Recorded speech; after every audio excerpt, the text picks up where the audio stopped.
Bienvenidos, damas y caballeros, a esta nueva ponencia en Radiodatos. En esta ocasión les presento otro capítulo más de la serie Radiología en tiempos de pandemia que empezó hace un mes con el capítulo de radiografía de tórax. Ahora nos enfocaremos en la modalidad que ha representado un alivio para muchos colegas alrededor del mundo y que además ha dado pie a nuevas ramas de investigación en pacientes con enfermedad causada por el coronavirus recientemente descubierto, la COVID-19. Esta modalidad es la tomografía de tórax. Por supuesto, así como la radiografía de tórax, la tomografía como buen examen de apoyo diagnóstico trata de ayudar a responder las dudas de los colegas que ven pacientes diariamente, y de todas ellas, la más formulada pertenece a la ya conocida ¿es este paciente un caso de la COVID-19? Imagínense por unos segundos la situación inicial en China, en el corazón de la pandemia, al ser un virus nuevo y no disponer de pruebas masivas. ¿Qué examen usarían por mientras? Al mismo paso de su expansión alrededor del mundo, numerosas asociaciones y sociedades radiológicas de diversas naciones, de acuerdo a la realidad en cada una de ellas, propusieron pautas de acción en base a consensos y evidencia previa conseguida en los países que ya estaban con la infección extendida. Aproximadamente, esto refleja la dirección de la expansión de la COVID-19 desde Oriente hasta Occidente. Como en el capítulo anterior, dividiremos esta exposición en tres partes principales e incluirá también una sección sobre tromboembolismo pulmonar en la COVID-19 y su bonus track respectivo. La primera parte tratará sobre los principales lineamientos que han sido propuestos hasta ahora con respecto al rol de la tomografía de tórax en esta enfermedad.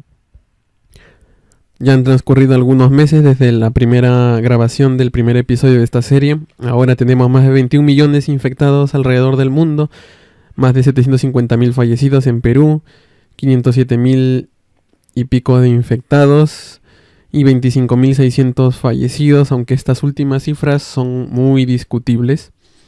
Cada país ha sido testigo del avance de la enfermedad en su territorio y ha tomado sus propias medidas basadas en su propia realidad. Y casi todas las sociedades de radiología han tenido sus consensos locales. Entre las cosas que están actualmente bajo la lupa de los investigadores se encuentran los mecanismos del daño pulmonar in situ. Como hemos visto en el capítulo de radiografía en la COVID-19, esta enfermedad está íntimamente ligada al sistema inmune. Recientemente, a la tormenta de citoquinas se le ha reconocido como parte del PANIC, un nombre realmente apropiado para la respuesta que inducen los antígenos virales. Asimismo, se ha reconocido a la piroptosis, que es un término que describe la muerte celular altamente inmunogénica, es decir, lo contrario a la apoptosis, y al daño endotelial, el cual ha podido discernirse tanto a nivel macro, el causante del tromboembolismo pulmonar, como a nivel micro, el cual probablemente contribuye en el síndrome de distrés respiratorio agudo. Conforme transcurre el tiempo, veremos muchos más avances de ello y nuevas aproximaciones terapéuticas. En cuanto al síndrome de distrés respiratorio agudo, también hay que recalcar algunas novedades. La definición de Berlín ahora es considerada cada vez más como un concepto muy general. De hecho, se menciona que de los pacientes en ventilación mecánica, el 85% en promedio cumple con dichos criterios, disminuyendo así su implicancia clínica. Por ello, como nos ilustra la página EMCRIT, podemos distinguir hasta 7 formas distintas de este síndrome. Un grupo importante de pacientes con la COVID-19 encaja en el concepto denominado pseudo-síndrome de distrés respiratorio agudo, que se caracteriza por mejorar rápidamente, usualmente después de optimizar los parámetros de la ventilación mecánica, sin llegar a pronar al paciente. Esto es importante porque por lo general estas personas no cumplen con las indicaciones para realizar esa maniobra. También hay que recordar que patológicamente el daño alveolar difuso es considerado un signo altamente relacionado al síndrome de distrés respiratorio agudo. Sin embargo, se ha observado su presencia en menos del 50% de todos los casos antes de la pandemia, y como era de esperarse, no todos los pacientes con la COVID-19 lo tienen al momento de la autopsia. Por todas estas pistas heterogéneas, se ha intentado fenotipar, categorizar los casos de COVID-19 para focalizar diferentes formas de manejo en cuidados críticos. En esos intentos ha participado la tomografía. Hablaremos de ello más adelante. Aquí les dejo 2 códigos QR que al ser escaneados les llevarán artículos muy interesantes sobre el tema en las páginas EMCRIT y Life in the Fast Lane. Les recomiendo que les den un vistazo. El 28 de junio se reportó en la revista Cell la presencia de filopodios en células infectadas in vitro con el virus del SARS-CoV-2, lo cual es una consecuencia de la irrupción de las rutas moleculares intracelulares. Se piensa que este hecho incrementa su infectividad a nivel local. Los puntos verdes son partículas virales emergiendo de la membrana celular. En cuanto a la tomografía como herramienta auxiliar, se ha ido adaptando a diversas realidades, algunas de las cuales vamos a revisar a continuación. En China sabemos que, sobre todo en febrero y marzo de este año, se publicaron numerosos reportes y series de casos. En una de las primeras se hace referencia a la importancia de la tomografía como herramienta clave para el diagnóstico inicial de los casos, sobre todo para aislarlos y comprar tiempo para aplicar medidas de contención. Se publicaron a lo largo de la pandemia 7 versiones de programas para el diagnóstico y tratamiento del entonces llamado coronavirus nuevo o novel. Cabe destacar la 5ª versión, publicada el 6 de febrero, que incorpora la tomografía como método para reclasificar casos sospechosos a diagnosticados en el foco de la pandemia justo en plena transmisión comunitaria. Notemos que esto fue publicado a pesar de las recomendaciones de la Organización Mundial de la Salud en ese tiempo de considerar el diagnóstico de esta enfermedad estrictamente limitado al test molecular, incluyendo posteriormente el criterio tomográfico el 17 de febrero. Por esta disposición se incrementaron sustancialmente los casos en el territorio chino. Un efecto colateral fue que casi todas las publicaciones iniciales de casos se centraron exclusivamente en hallazgos tomográficos. Al disminuir la incidencia, las versiones 6 y 7 no llevaron esta recomendación. En el mes de marzo se publicó otro artículo donde recomiendan usar protocolos de bajas dosis de radiación para el examen en personas asintomáticas. Recordemos una vez más que la política era reconocer a todos los casos posibles, aun así sean leves, para aislarlos. Aquí reconocen que uno de los problemas de ello es la exposición indiscriminada a la radiación, sobre todo de población joven. Asimismo se menciona que uno de los criterios para el alta y también para salir del aislamiento lo constituye la mejoría radiológica. Por ello hay personas con 2 a 3 tomografías de control según este reporte. Otra publicación en el mes de abril en The Lancet menciona la necesidad de combinar la prueba molecular con la tomografía, ya que ésta puede recategorizar los casos sospechosos con prueba molecular negativa gracias a su sensibilidad superior. También se enfatiza la utilidad de la tomografía para tamizaje en caso de que se tenga antecedentes de riesgo y nos describen además la amplia disponibilidad de esta herramienta en el territorio, lo que explica su uso masivo en este país. Y uno de los más interesantes, que fue publicado a modo de epílogo en mayo, nos narra que hasta mediados de febrero ya habían más de 12.000 exámenes tomográficos realizados solo en Wuhan. Cuentan la historia de cómo se movilizaron brigadas de médicos radiólogos para cumplir con esa carga brutal de tomografías para ser reportadas con la rapidez necesaria. La tecnología 5G conectó los diversos sistemas de archivamiento existentes y la inteligencia artificial ayudó al manejo de los pacientes, evitando la exposición innecesaria del personal. Por último, nos dan algunas recomendaciones para la disposición de servicios de diagnóstico por imágenes en previsión de futuras pandemias. Recomiendo además la lectura de esta correspondencia publicada por médicos chinos en Lancet en marzo, donde hablan del riesgo-beneficio de hacer un tamizaje a todos los individuos en búsqueda de casos. Reconocen que hay cuestiones de bioseguridad, protección radiológica y rendimiento que hacen inviable su aplicación masiva en otros países. En el mes de febrero fue noticia el brote de COVID-19 a bordo del crucero Diamond Princess, el cual permaneció en cuarentena en Yokohama, Japón. Fue en su tiempo uno de los grupos de casos más numerosos fuera de China. Lo menciono aquí brevemente porque constituyó la primera documentación de hallazgos tomográficos en pacientes asintomáticos con prueba molecular positiva. En la misma publicación en Radiology Cardiothoracic Imaging se menciona que con estos datos se ilustra la limitada capacidad de la tomografía computarizada para detectar casos sin síntomas. Además, la importancia de su detección está basada en el conocimiento de su capacidad de contagio, cosa que desde ese entonces hasta ahora no está totalmente aclarada. Ciertamente sería menor que la de los sintomáticos, pero al ser un mayor número estaría compensada su participación. Les recomiendo también leer esta revisión interesante de la revista Annals of Internal Medicine, donde se mencionan otras embarcaciones donde se investigó la prevalencia de asintomáticos positivos. En el portaaviones estadounidense Theodore Roosevelt se encontró 60%, en el portaaviones francés Charles de Gaulle se encontró 50% y en el crucero argentino Greg Mortimer, donde el 81% resultó asintomático. ¿Por qué son importantes los barcos? Son ecosistemas cerrados que permiten estudiar la propagación de la enfermedad. En cuanto a Italia, pronto se hizo notorio para la Società Italiana di Radiologia Medica Interventistica que no sería posible replicar lo que se hizo en China.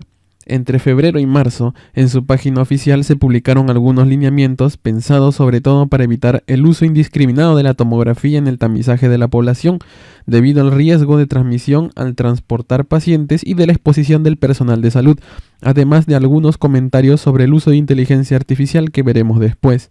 En ese sentido, existen coincidencias con lo aconsejado por la Sociedad Norteamericana de Radiología. Posteriormente, en mayo, se publicó este interesante artículo en donde, después del pico de transmisión comunitaria, se señalan más precisiones sobre el lugar de la tomografía en la evaluación de pacientes con la COVID-19. Según la evaluación del paciente y de acuerdo a los exámenes menos complejos como la radiografía de tórax y el ultrasonido, se toma la decisión de adoptar una actitud terapéutica. Cuando la radiografía y el ultrasonido no tienen hallazgos, la mayoría de pacientes serán casos leves y ameritan aislamiento domiciliario. Se repetirán estos estudios si empeoran. Cuando la radiografía sale negativa o indeterminada y hay líneas B con distribución en parches al ultrasonido, por lo general los pacientes serán casos moderados y se usará la tomografía adicionalmente cuando haya posibilidad de mejorar la terapia según lo que encontremos en la imagen. Por ejemplo, proveer al paciente de ventilación mecánica si no lo está al presentar compromiso extenso. En casos moderados y severos con radiopacidades de distribución en parches bilaterales típicas u otros hallazgos sugestivos en la radiografía, independientemente del resultado de la ecografía, la mayoría de ellos estarán ya considerados para ventilación mecánica u otras terapias que probablemente sean las mejores disponibles según el medio. Por lo tanto, no se realizará la tomografía por no poder mejorar la actitud terapéutica. En inmunosuprimidos, sí está considerada por los diagnósticos diferenciales existentes que pueden mimetizarse. No olvidemos también el ecocardiograma si hay inestabilidad hemodinámica. En España, las decisiones fueron tomadas en base a experiencias propias y también de revisiones de evidencia disponibles como las disposiciones de la Sociedad Norteamericana de Radiología o las guías canadienses. Se divide en dos grupos de pacientes susceptibles a estudios por tomografía. El grupo que necesita diagnóstico incluye pacientes graves que aún no reciben un tratamiento óptimo y la tomografía ayuda a tomar una decisión, pacientes inmunosuprimidos o con factores de riesgo que tengan síntomas y con examen radiográfico negativo, pacientes graves con discordancia entre hallazgos en el examen y en la radiografía, que también incluye a aquellos con prueba molecular negativa o difícil de obtener, también aquellos con radiografía basal difícil y otras indicaciones un poco controversiales como por ejemplo los candidatos a cirugía o con otra indicación de tomografía en los que se puede hacer un escaneado del tórax para implementar medidas en el personal de salud que los atiende. Y el otro grupo consiste en los pacientes internados. Cuando empieza a deteriorarse su estado y la radiografía portátil no nos da respuestas, y cuando en plena mejoría clínica empieza a desaturar súbitamente, sospechamos en tromboembolismo pulmonar y se hace necesaria una angiotem de tórax. La mencionada guía canadiense, cuya versión más actual está aquí, distingue 3 ocasiones donde la tomografía nos puede ayudar. La primera es la sospecha de complicaciones que no pueden definirse con la radiografía de tórax. En casos de internamiento, estas pueden ser neumonías intrahospitalarias, empiemas, hasta abscesos, todos ellos mejor estudiados con la tomografía torácica. La angiotomografía también evalúa la presencia de tromboembolismo pulmonar, sobre todo cuando hay descompensaciones inexplicadas, como también mencionaba el documento de posición de la Sociedad Fleischner. Otra utilidad es en pacientes inmunosuprimidos, no necesariamente por infección por el virus de inmunodeficiencia humana, sino por grupos susceptibles tales como pacientes en radioterapia o quimioterapia que tienen sospecha de COVID-19 y radiografía negativa. Asimismo, con los que presentan factores de riesgo ya revisados en el episodio 1. Todo ello tiene especial importancia en escenarios con demora o carencia de prueba molecular en hisopado. Finalmente, en el contexto de una prueba molecular negativa, radiografía normal y alta sospecha por cuadro clínico o síntomas que empeoran, se puede usar como lo menciona el consenso norteamericano. Asimismo, se considera que en pacientes que requieren de tratamiento quirúrgico pueden usarse para guiar el uso de implementos de protección personal, al extender el escaneo tomográfico hacia el tórax y descubrir si el paciente tiene o no una probable COVID-19. En cuanto a Estados Unidos, previamente ya habíamos revisado las conclusiones más importantes del consenso Fleischner de abril en el capítulo 1. ya que en general este documento se refiere tanto a la radiografía y a la tomografía bajo el título de imágenes de tórax, no se encuentran muchos lineamientos dirigidos específicamente a la tomografía. Cabe destacar unos cuantos. El uso de la tomografía será en consenso con los equipos multidisciplinarios dedicados al manejo del paciente con la COVID-19 en cada hospital. Para ello es necesario implementar protocolos según la capacidad resolutiva de cada uno. Ya que cada modalidad es adecuada bajo ciertas circunstancias, ninguna es mejor que la otra. Citamos por ejemplo los casos de China con la necesidad de empleo de la tomografía por tener que detectar todos los casos posibles, y el ejemplo de Nueva York, que al haber atención hospitalaria dirigida a casos moderados a severos, la radiografía era más importante. También nos menciona que de emplearse la tomografía activamente, no nos olvidemos que será menos disponible que los rayos X debido a la demanda alta y al saneamiento o limpieza del equipo posterior a cada examen. Este otro artículo fue publicado a inicios de junio y su importancia radica en darnos unas luces adicionales sobre la tomografía en la COVID-19. Aparte de realizar una revisión de los signos que podemos encontrar, nos recuerda que la especificidad intrínseca de la tomografía es baja, siendo el valor predictivo positivo dependiente de la prevalencia local de pacientes con la COVID-19. Asimismo, nos dice que la evaluación del tromboembolismo pulmonar, complicación con relativa frecuencia en estos pacientes, es muy importante esta modalidad. En el consenso de la Sociedad Fleischner se contempló entre sus escenarios uno que asumía una carencia notable de recursos, así como un contexto de transmisión comunitaria, lo cual conlleva a una necesidad de triaje urgente tal y como se vivió y se vive en numerosas regiones de nuestro país. Este y el resto de algoritmos fueron revisados en detalle en el capítulo 1 de Radiología en tiempos de pandemia, el cual les invito a ver si es que no lo han hecho ya. El 2 de marzo, la página PulmCrit, dedicada a la actualización en cuidados críticos y creada por médicos de la Universidad de Vermont, publicó un resumen muy valioso de los principales aspectos de la COVID-19. Entre ellos se publicó una propuesta de algoritmo que usaba la tomografía como eje central en pacientes sin diagnóstico confirmado. Esta página también tiene el mérito de realizar uno de los primeros bosquejos en los que se basaría el flujograma italiano del cual ya hablamos previamente. Como pueden ver, el rol de la tomografía se da en el contexto de casos con sospecha, pero exámenes iniciales negativos. El 23 de marzo hubo una interesante ponencia de la Universidad de Stanford a cargo del Dr. Hai-Wei Henry Gu, que contempla algunas condiciones que deben ser cumplidas para considerar a la tomografía como un examen inicial para las personas en evaluación sospechosos de la COVID-19. Entre ellas destacan el valor predictivo positivo alto de la tomografía si se está en un contexto de alta prevalencia local y la sensibilidad que alcanza su punto máximo a los 2 o más días de síntomas. Otra condición es si se tienen limitaciones severas de pruebas moleculares o si es que no se puede esperar a repetirlas para confirmar, se puede usar la tomografía. Y la más importante, previamente establecer el flujo de trabajo que incluye la descontaminación, cuarentena post-exposición y protección del personal, entre otras. Las condiciones ciertamente varían según las realidades locales y Estados Unidos no es exento a ello. El Hospital Maimonides, por ejemplo, citado en Nueva York, llegó a utilizar estrictamente el criterio clínico, al cual daban mucho más valor que la imagen inicial, para poder hacer triaje y decidir qué pacientes se internarían o no, con el riesgo que esto conlleva al considerar todo síntoma respiratorio bajo como COVID-19. En cambio, el Hospital Brigham and Women de Boston utiliza preferencialmente la radiografía portátil y el ultrasonido en estos pacientes, mucho más que la tomografía, a la cual tratan de evitar a no ser que sea absolutamente necesario. Pueden ver ambos puntos de vista en los códigos QR siguientes. A finales de marzo, la Universidad de Michigan realizó un resumen de todo lo que se sabía hasta esa fecha sobre imágenes de la COVID-19. Se mostró un manuscrito interesante que proponía el desarrollo de un algoritmo artificial que cuantifique el volumen de las lesiones pulmonares más resaltantes en la tomografía, de tal forma que pueda realizarse un seguimiento de la mejoría del paciente. Sin embargo, hasta ahora no hay indicaciones sobre la tomografía seriada para ello. Ya habíamos revisado el algoritmo inicial de la British Society of Thoracic Imaging en el capítulo 1.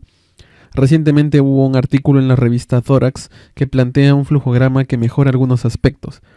Entre lo más resaltante, podemos observar que la radiografía de tórax sigue siendo una piedra angular en la evaluación inicial de los casos.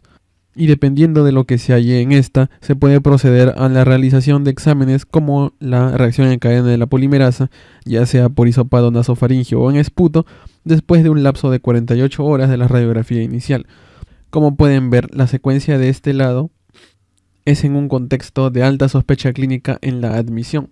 Si los resultados no corresponden a un caso de COVID-19 en un paciente sospechoso y con prueba molecular negativa, se procederá a la tomografía de baja dosis, tal y como hemos visto en otros países. Luego de ello, se decidirá si seguir con el aislamiento o no. Es así que se incluye tiempo para poder determinar el resultado de las pruebas, lo cual es una desventaja en el pico de casos. Así ya lo había determinado el hospital de Basildon, perteneciente al NHS. Ellos diseñaron un flujo de atención que contemplaba el uso de tomógrafos dedicados a los pacientes sospechosos y aquellos asintomáticos a modo de screening inicial, ya que al ser las pruebas moleculares no podían esperar mucho tiempo para decidir el curso de acción con el paciente. Esta interesante ponencia, a la que pueden acceder escaneando este código QR, muestra un ejemplo de cómo organizar centros de atención con la capacidad logística de este tipo de screening. La revista Clinical Radiology nos aconseja que de realizar esta decisión es saludable plantear un método de screening sencillo para evitar la contaminación cruzada y enviar así a los pacientes con más posibilidades de tener COVID-19 a un solo tomógrafo. No se preocupen, no nos vamos a detener a revisar cada país restante, sobre todo porque en este punto ya hay adaptaciones a la realidad exclusiva de cada uno de ellos en base a experiencias y o evidencias colectadas en países en los cuales la pandemia ya está presente más tiempo. Resalto algunas cosas puntuales, por ejemplo, en la Sociedad Argentina de Radiología contempla expresamente a la tomografía de tórax como método de screening en contexto del pico de casos. Asimismo, se reconoce que hay un grupo de pacientes en los cuales los hallazgos radiográficos no serán concluyentes, tales como aquellos con obesidad mórbida o los que padecen de afecciones pulmonares crónicas. Por otro lado, la Federación Ecuatoriana de Radiología e Imagen últimamente ha publicado un consenso muy completo de las tres modalidades principales, tomografía, radiografía y ultrasonido, enfocándose detalladamente en presentar algoritmos para diversas clases de pacientes. Se acuerda que, a diferencia de lo que se menciona en la Sociedad Norteamericana de Radiología, la tomografía es el examen de elección para la mayoría de casos, reemplazándose por radiografía o ultrasonido si no está disponible o si el paciente pertenece a determinado grupo poblacional. Por último, en la Sociedad Colombiana de Radiología se siguen pautas muy similares a las planteadas por la Sociedad Fleischner, considerando que el diagnóstico no es uno de los principales objetivos de este estudio. En el lado derecho, al escanear el código QR, podrán acceder a las principales normas de cada país. Algo que es importante tener en cuenta es la densidad de equipos de tomografía computarizada por cada millón de habitantes, indicador usado por la Organización Mundial de la Salud y la Organización para la Cooperación y el Desarrollo Económicos, por sus siglas OSD, para, entre otras cosas, estimar gastos en tecnología sanitaria y calcular su impacto ambiental, es decir, la emisión de gases, entre otros. Las estadísticas no están actualizadas para todos los países, sobre todo porque muchos países, sedes de fabricantes, han incrementado su número de equipos, tales como China, en el contexto de la pandemia. Pero estas cifras proporcionan una idea de qué tan factible es la participación de este estudio en cada país. Desde cifras tan altas como 97 tomógrafos por millón de habitantes en Japón, a tan bajas como 1.2 tomógrafos por millón de habitantes en Colombia. Esto determina, tal como nos menciona el consenso Fleischner, las pautas de acción que debe tomar la radiología de acuerdo a cada medio. Habrán áreas donde en pleno pico de casos será imposible recurrir al screening tomográfico como lo hicieron en China, sobre todo en países no fabricantes de equipos como en Latinoamérica. ¿Pero qué hay de Perú? Por cierto, las fuentes que usé están en este código QR al que pueden acceder fácilmente. Gracias al Colegio de Tecnólogos Médicos del Perú y a la colaboración de varios colegas radiólogos a lo largo del territorio peruano, tenemos estas cifras que se aproximan bastante a la realidad y en algunos casos la reflejan. Asumiendo el máximo número de tomógrafos por cada región, que muchas veces incluye varios departamentos, se llega a una cifra entre 4 a 5 tomógrafos por cada millón de habitantes, asumiendo 32 millones de personas. El principal problema es que están distribuidos de forma muy desigual, como pueden ver, e incrementar su número, como hemos visto en otros países, es muy difícil, a no ser el Perú, precisamente, fabricante de tomógrafos. Hay grandes regiones como Loreto, cuya población sufrió hace poco tiempo un pico de casos comparable a las grandes ciudades costeras y que al tener solo 4 tomógrafos disponibles, naturalmente la factibilidad del uso de la tomografía como screening está fuera de discusión.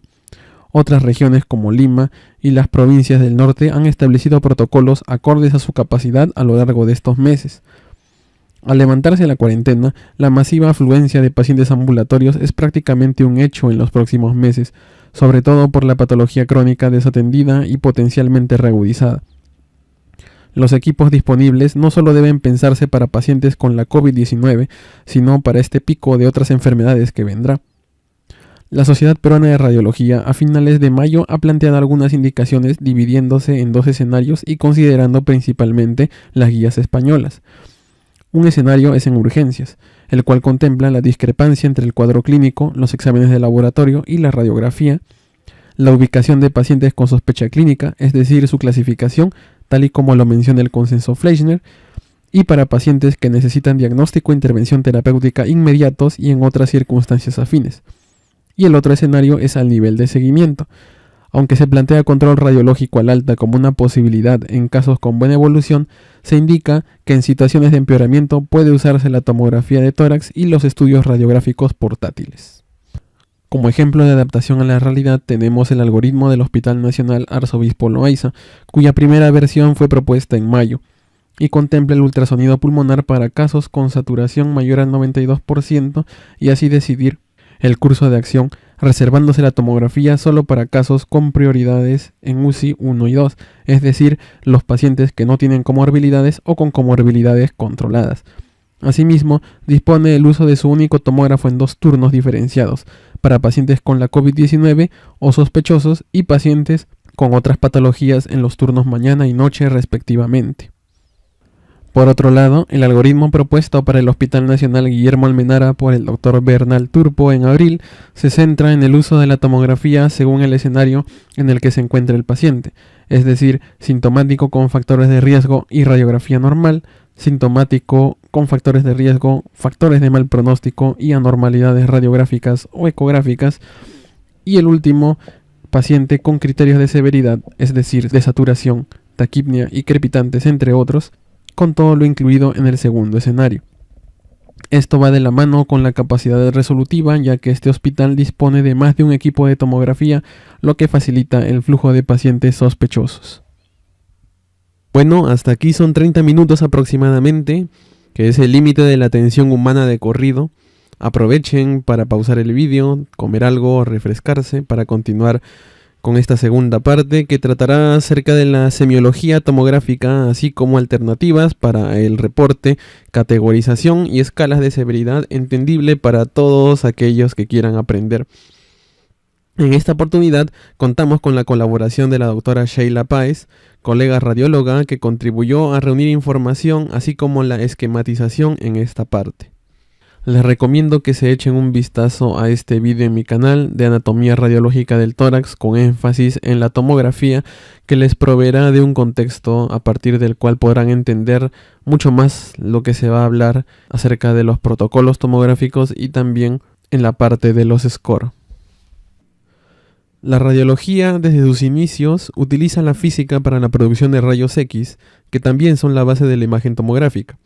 Aquí tenemos un tubo primitivo de rayos X, el cual contiene 2 partes metálicas, un ánodo, que es positivo, y un cátodo, que es negativo. El cátodo, por medio de una corriente eléctrica, emite electrones hacia el ánodo. Al impactar estos electrones con los átomos del metal, originan haces de energía o fotones que constituyen los rayos X. La electricidad necesaria para tal fin es gobernada por el kilovoltaje y el miliamperaje, que a su vez condicionan la energía y el número de fotones en el haz de rayos X. Gracias a la manipulación de estos 2 factores podemos disminuir la cantidad de radiación que recibe el paciente, y es por ello que han surgido varios protocolos para la tomografía de tórax sin contraste, y en este caso les muestro 3 de ellos. La tomografía de tórax con protocolo normal, que utiliza los niveles de radiación usuales para una tomografía de este tipo. El protocolo de dosis baja, que ven aquí, tanto en las ventanas parenquimal como mediastinal, y el protocolo de dosis ultra baja, que ven aquí.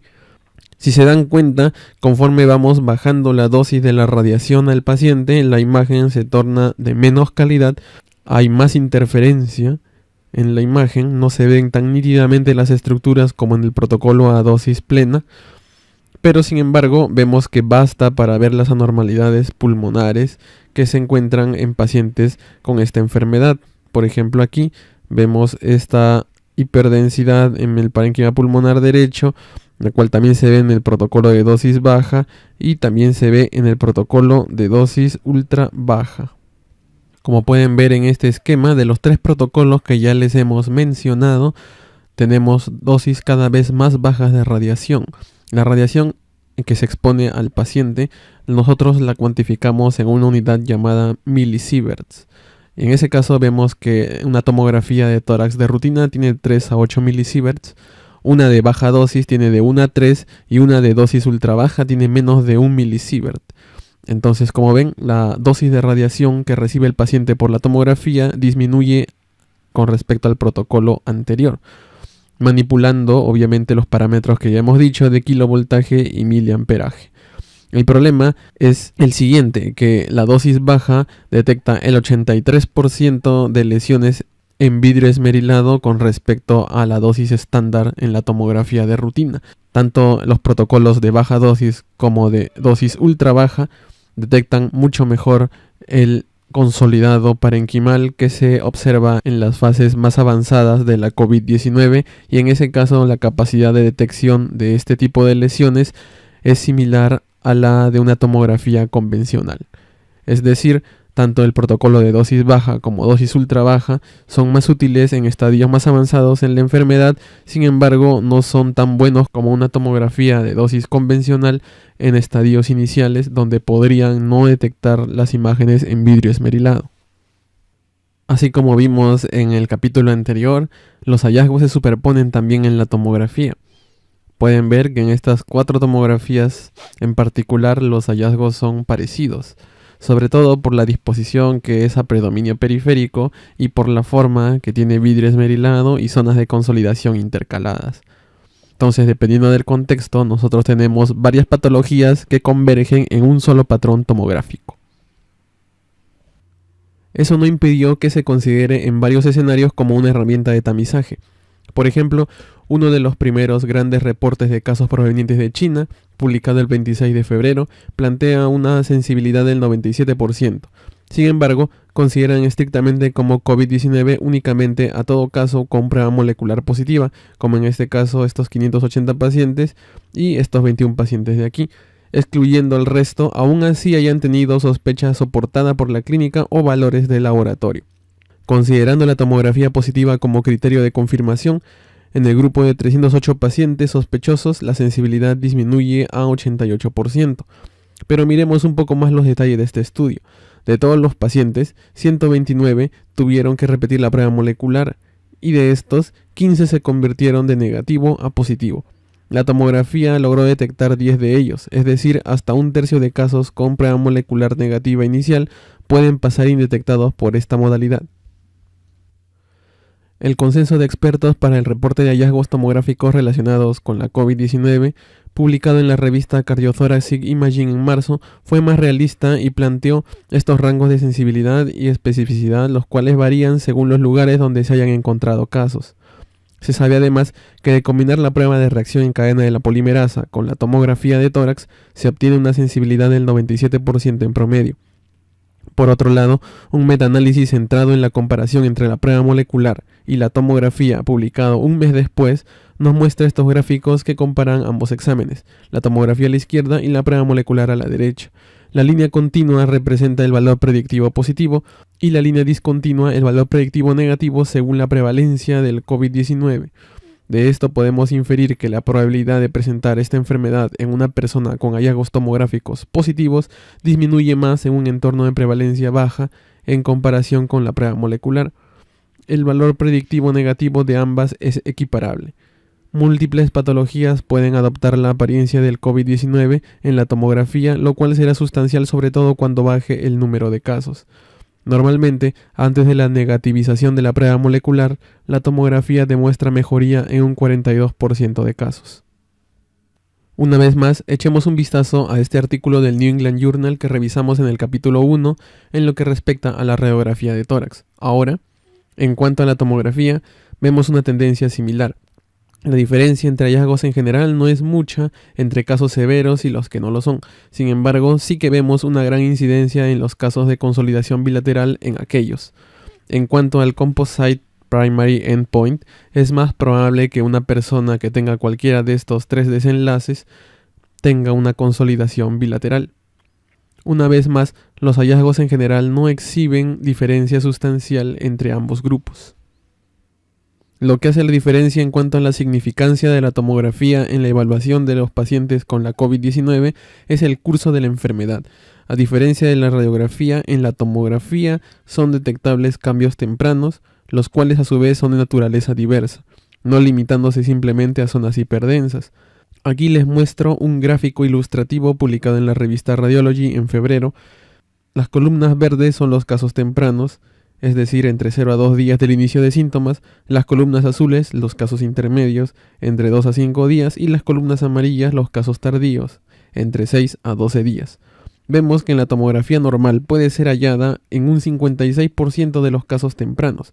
Conforme pasan los días, vemos que los hallazgos se incrementan sobre todo en su distribución bilateral. Como revisamos en el capítulo 1, el glosario Fleischner tiene definidos los conceptos de vidrio esmerilado y consolidación, tanto para la tomografía como para la radiografía de tórax. La fisiopatología de estos hallazgos es sencilla, ya que en el caso del COVID-19, al empezar el proceso inflamatorio alveolar, encontramos un compromiso tanto del intersticio como del espacio aéreo. Por ello, conforme el alveolo se empiece a llenar de fluido, empezaremos a notar en la tomografía cómo aumenta la densidad del parénquima, observándose el famoso vidrio esmerilado, el cual deja ver la trama vascular e incrementándose progresivamente hasta que se consolide, con broncogramas aéreos que representan los bronquios con aire que resaltan en medio del tejido afectado, en donde no se pueden diferenciar los vasos. Para algunos autores, el vidrio esmerilado también es consecuencia de la formación de una membrana hialínea alveolar. Estos hallazgos no constituyen lo único que podemos ver en estos pacientes. Tenemos una pléyade de signos radiológicos que también están presentes, y algunos de ellos se han visto previamente en enfermedades no infecciosas como la neumonía organizada y la neumonía eosinofílica. Por ello, en un inicio, algunos autores nombraban a este patrón tomográfico como similar a estas enfermedades.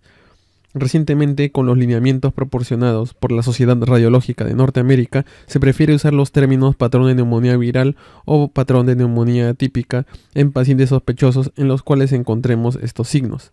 Pasemos a revisarlos. Las áreas en vidrio esmerilado han sido descritas clásicamente como de forma semicircular, redondeada u ovalada, de distribución a predominio periférico en lóbulos inferiores y en segmentos dorsales, como se puede observar en el lado izquierdo, pero con frecuencia vemos múltiples morfologías que no se restringen a lo ya descrito, sobre todo cuando observamos que hay zonas de consolidación intercaladas, marcador usual de progresión de la enfermedad ilustrado en la tomografía del lado derecho. Ambas imágenes son de pacientes con COVID-19. Noten que en medio del vidrio esmerilado existen zonas de engrosamiento intersticial.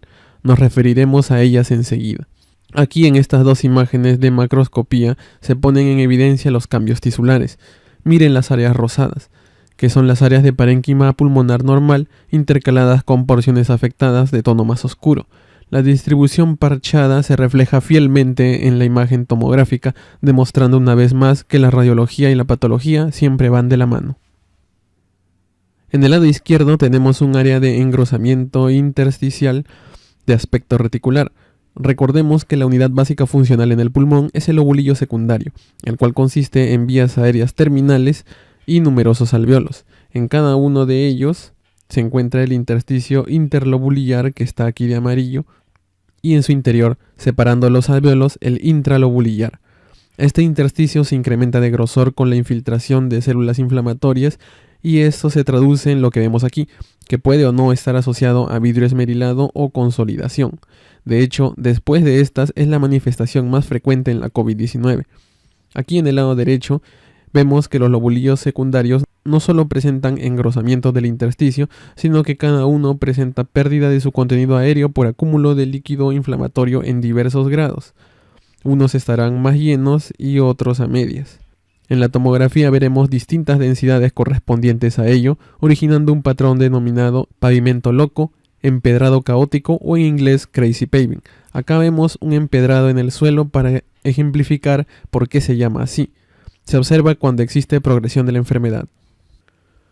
Usualmente vemos cómo resaltan pequeños tramos bronquiales en medio de un área con lobulillos secundarios afectados, resaltando mejor cuando hay consolidación.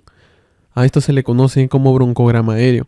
Algunos autores consideran que el contenido del bronquio, en vez de ser aire, corresponde a moco que en la tomografía se vería hipodenso. En ocasiones los bronquios también pueden estar levemente dilatados. Aquí en la derecha vemos un bronquio que no solo está adyacente al parénquima afectado, sino que además presenta un engrosamiento de su pared. Se cree que esto es de naturaleza inflamatoria. Pacientes graves tienden a presentarlo más a menudo. En general se reporta una frecuencia del 10 al 20%. También se han descrito bronquiectasias, pero es un hallazgo inusual. Las zonas de engrosamiento pleural, con un 32% de frecuencia, a menudo se ubican adyacentes a pequeñas áreas de parénquima afectado. Es necesario ver la tomografía en ventana mediastínica para distinguirlas adecuadamente del derrame pleural, mucho más raro y que podría significar mal pronóstico en pacientes con COVID-19. Hasta un 20% de pacientes se ha reportado la presencia de una fina línea subpleural paralela al margen pulmonar en las bases, de 1 a 3 milímetros de grosor y a 1 centímetro aproximadamente del borde. Representa un engrosamiento intersticial lineal que para algunos es un signo de edema inicial o en algunos casos cicatrización incipiente. Las zonas de fibrosis, que se presentan en forma de bandas subpleurales en un 17% de pacientes, condicionan retracción y se pueden asociar a distorsión de la arquitectura en los lobulillos secundarios adyacentes. Por lo general, son más numerosas en el proceso de remisión, cuando empieza a desaparecer la inflamación activa e inicia la cicatrización del parénquima, desapareciendo posteriormente.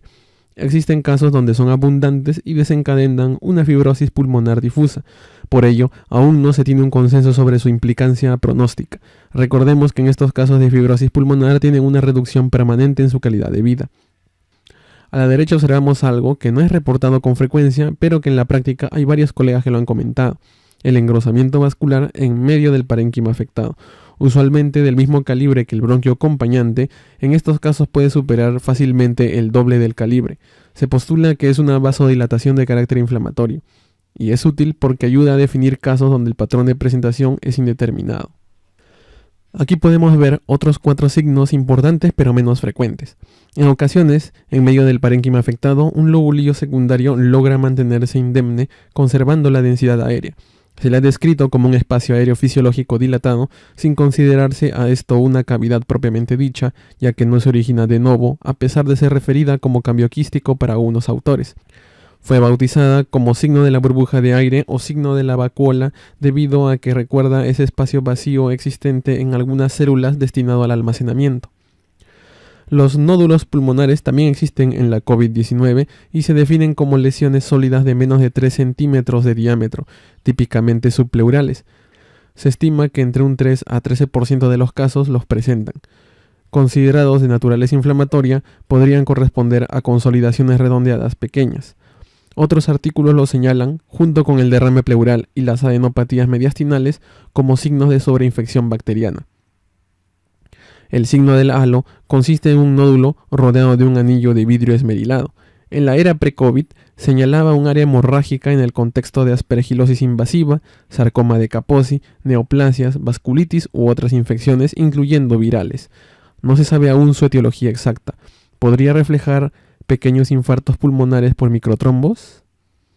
Por otro lado, el signo del halo reverso es un área de vidrio esmerilado rodeada de un anillo de consolidación, que ocupa por lo menos 3/4 de su circunferencia y que debe tener un grosor de 2 milímetros a más. En la era pre-COVID era uno de los signos de neumonía organizada. Se le puede encontrar en la progresión como en la resolución de la enfermedad, también llamado el signo del atolón, debido a que recuerda la forma de esas islas oceánicas formadas por coral. Los linfonodos mediastinales existen en diversas estaciones ganglionares en el cuerpo humano. Entre 4 a 8% de pacientes con la COVID-19 presentan incremento del tamaño de los mismos, sobre todo aquellos con enfermedad crítica. Normalmente miden menos de 10 milímetros en su eje corto. Se consideran signos de mal pronóstico junto con la efusión pleural y los nódulos multifocales, que aparecen sobre todo cuando hay sobreinfección bacteriana. Otro signo curioso sería el signo de la telaraña.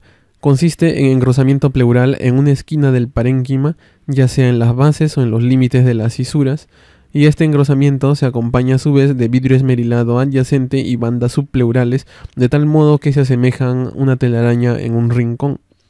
Ciertamente, en las fases cicatriciales puede verse con mayor frecuencia al aparecer mayor número de bandas subpleurales fibrosas. Y por último tenemos el signo del azúcar derretida, mencionado en 2 artículos que representan la remisión de un área consolidada, la cual al disminuir la inflamación se convierte en vidrio esmerilado nuevamente. Solo lo debemos usar cuando observamos dicha evolución en los controles tomográficos. La COVID-19 tiene un desarrollo progresivo y se han distinguido fases. El número de ellas varía según los autores que leamos. He visto hasta 3 clasificaciones de etapas y he elegido la clasificación que se basa en observaciones desde Wuhan, en donde se tomaron en cuenta 83 pacientes. Esta nos propone dividir la enfermedad en 5 fases. La etapa ultra temprana, presente en 8.4% de casos, usualmente se encuentra en pacientes asintomáticos dentro de las primeras 2 semanas de exposición al virus. Predominan las áreas pequeñas en vidrio esmerilado, escasas. La etapa temprana, dentro de los primeros 1 a 3 días de síntomas, se presenta en 54.2% de casos y muestra múltiples áreas en vidrio esmerilado que pueden o no ser de morfología redondeada y que se pueden asociar a engrosamiento intersticial reticular incipiente. La etapa de rápida progresión, dentro de los 3 a 7 días de inicio de síntomas, se presenta en 20.5% de casos y aquí se extienden las áreas en vidrio esmerilado, las cuales confluyen, incrementan su densidad y empiezan a consolidarse. Asimismo se observa el patrón en empedrado loco ya descrito previamente.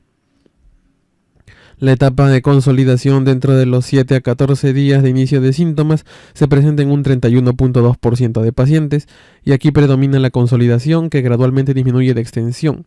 El vidrio esmerilado y el compromiso intersticial son menos notorios. Aparecen las primeras bandas subpleurales, signo de que el proceso de cicatrización ha iniciado. Y por último, la etapa de disipación, que se inicia entre 2 a 3 semanas, se presenta en el 20.5% de casos. En ella hay reducción de la extensión de las lesiones. Persisten algunas consolidaciones en parche, las bandas subpleurales y las distorsiones de la arquitectura ocurren en su mayoría aquí. Nótese que muchas de estas fases no van a ocurrir en todos los pacientes. Por ejemplo, en algunos casos leves solo van a ocurrir las lesiones en vidrio esmerilado, pero muchas veces no llegan a consolidarse por la misma reacción del sistema inmune que detiene la inflamación. Otras clasificaciones, como la del equipo del Dr. Havers en Italia y la más extendida, publicada por Pan y colaboradores, nos muestran 4 etapas que temporalmente coinciden con las señaladas aquí. Más información de estos 2 sistemas en el código QR de acá arriba. La Sociedad Radiológica de Norteamérica planteó una nomenclatura en el momento de evaluar la imagen tomográfica de pacientes con la COVID-19. Tuvo el apoyo de la Universidad de Pensilvania. Veamos las categorías que ellos proponen. La primera, la apariencia típica, tiene mayor especificidad para neumonía por COVID-19, sobre todo cuando hay transmisión comunitaria acentuada. Puede usarse también en casos de que sea un hallazgo incidental, por ejemplo en un examen preoperatorio. Los hallazgos comprenden a las áreas periféricas de vidrio esmerilado bilaterales, con o sin asociación a engrosamiento del intersticio inter- o intralobular, indicador del patrón de empedrado loco o crazy paving, como hemos visto antes, en la fase de rápida progresión. Aquí, en el aumento, se observa dicho patrón. Puede aparecer consolidación intercalada con lo ya descrito. Otros hallazgos típicos incluyen densidades en vidrio esmerilado multifocal, o sea, tanto centrales, también llamadas peribroncovasculares, como periféricas, de morfología redondeada o semicircular si es que está pegado al margen, o también pueden tomar un aspecto ovalado, que algunos lo llaman en bandas, pero surge una confusión con el término de bandas subpleurales, así que yo no recomendaría usar esa nomenclatura, que pueden o no estar asociadas a consolidación. También el empedrado loco o crazy paving puede estar ausente, como en este caso, que no vemos engrosamiento del intersticio.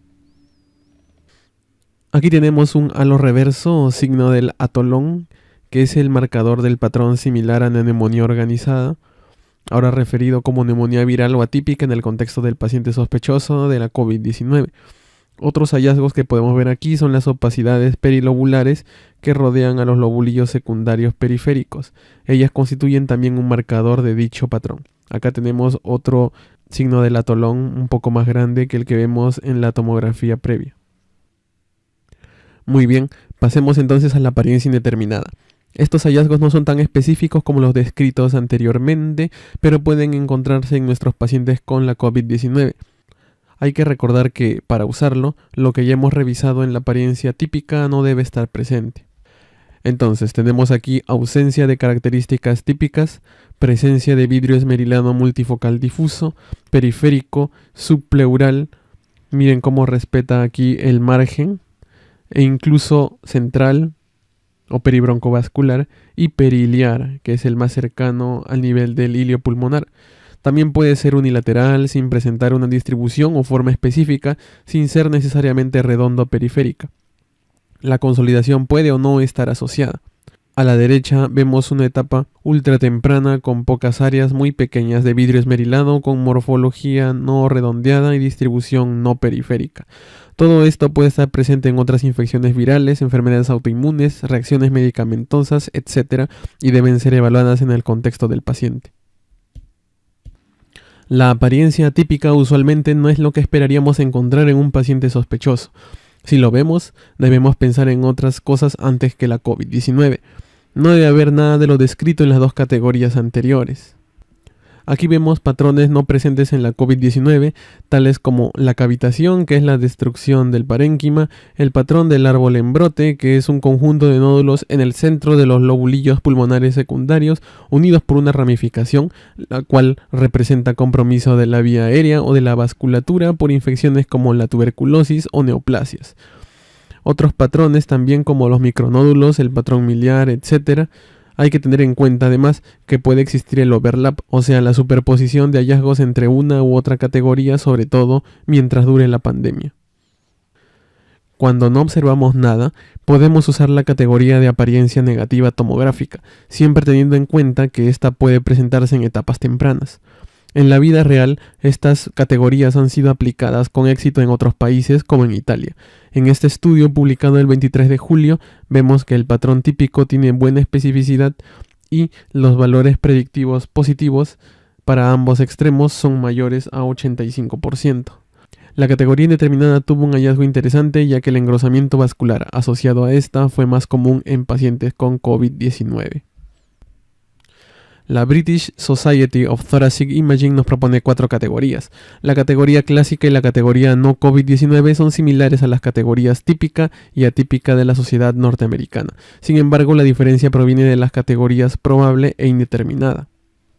A la izquierda tenemos un ejemplo de categoría probable, la cual es descrita como áreas en vidrio esmerilado escasas con múltiples zonas de consolidación dispersas, es decir, centrales y periféricas, que pueden estar asociadas a signos de neumonía atípica. Se considera esta categoría con una confianza del 71 al 99% para el diagnóstico de COVID-19. En cambio, a la derecha vemos la categoría indeterminada descrita como lo que no está incluido en las demás categorías. También se considera como indeterminado aquellos hallazgos que coinciden con las categorías clásica y probable bajo el contexto clínico incorrecto, como en una enfermedad del tejido conectivo. Se considera con una confianza de menos del 70% para el diagnóstico de COVID-19. La Sociedad Británica también propuso un modelo de informe tomográfico. En él se deberá detallar los hallazgos preexistentes de tener información disponible, que en la práctica diaria es difícil porque no todos los pacientes tienen disponible su historial de estudios en este país. Asimismo, en los hallazgos se aplican las categorías correspondientes a lo que encontremos. También se menciona la distribución de las lesiones. Se indican si existen otros hallazgos y se incluye la severidad según el score que empleemos. La Sociedad Holandesa de Radiología planteó las categorías CORRADS por sus siglas Sistema de Datos y Reportes para COVID-19, similar a lo que vemos en el BIRADS para el cáncer de mama, el IRADS para el cáncer de hígado, el TIRADS para las neoplasias de tiroides y similares. Estas categorías se basan en la probabilidad de presentar el diagnóstico según lo que veamos. En la categoría CORRADS 0 se incluyen aquellos estudios que no pueden concluirse, como aquellas tomografías con limitaciones técnicas, es decir, movimiento del paciente, por ejemplo. En la categoría CORRADS 1 vemos una tomografía normal o con hallazgos de patologías no infecciosas. En la categoría CORRADS 2 vemos hallazgos presentes en infecciones diferentes a la COVID-19, tales como la tuberculosis y el patrón en árbol en brote. En la categoría CORRADS 3 no tenemos claro si la COVID-19 está presente o no, similar a la categoría propuesta por la Sociedad Radiológica de Norteamérica. En la categoría CORRADS 4 se consideran anormalidades sospechosas de la COVID-19, pero no extremadamente típicas, como el vidrio esmerilado unilateral, consolidaciones multifocales sin hallazgos típicos, como en la categoría probable de los británicos, y hallazgos sospechosos de la COVID-19 en casos de enfermedad pulmonar de fondo. En la categoría CORRADS 5 se consideran las características típicas como las descritas en la escala norteamericana.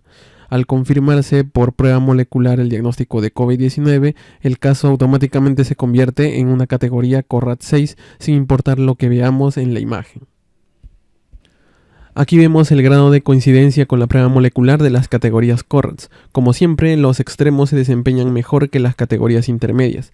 En su propuesta de informe tomográfico también se menciona al empleo de un índice de severidad y la duración de los síntomas en días. Ahora pasamos a lo que quizá es una de las partes más interesantes. Antes de usar las categorías de cualquiera de los sistemas propuestos o de los siguientes scores de gravedad que voy a exponerles, siempre recuerden conversarlo no solo con sus colegas radiólogos, sino también con su equipo multidisciplinario, para que en un mismo escenario al menos se utilice el mismo lenguaje y por ende se agilice la toma de decisiones. El score de severidad de la British Society of Thoracic Imaging requiere que se midan las lesiones existentes, además de contar su número. No hay muchos datos disponibles sobre su desempeño en pacientes. Además, nos mencionan que si hay vidrio esmerilado focal y consolidación asociada, pasa a ser grado moderado severo, y si además se asocia distorsión de la arquitectura, será grado severo a secas. El score predictivo semiológico es un score interesante que no nos dice la severidad, sino que nos predice la posibilidad de que nuestro paciente tenga o no la COVID-19.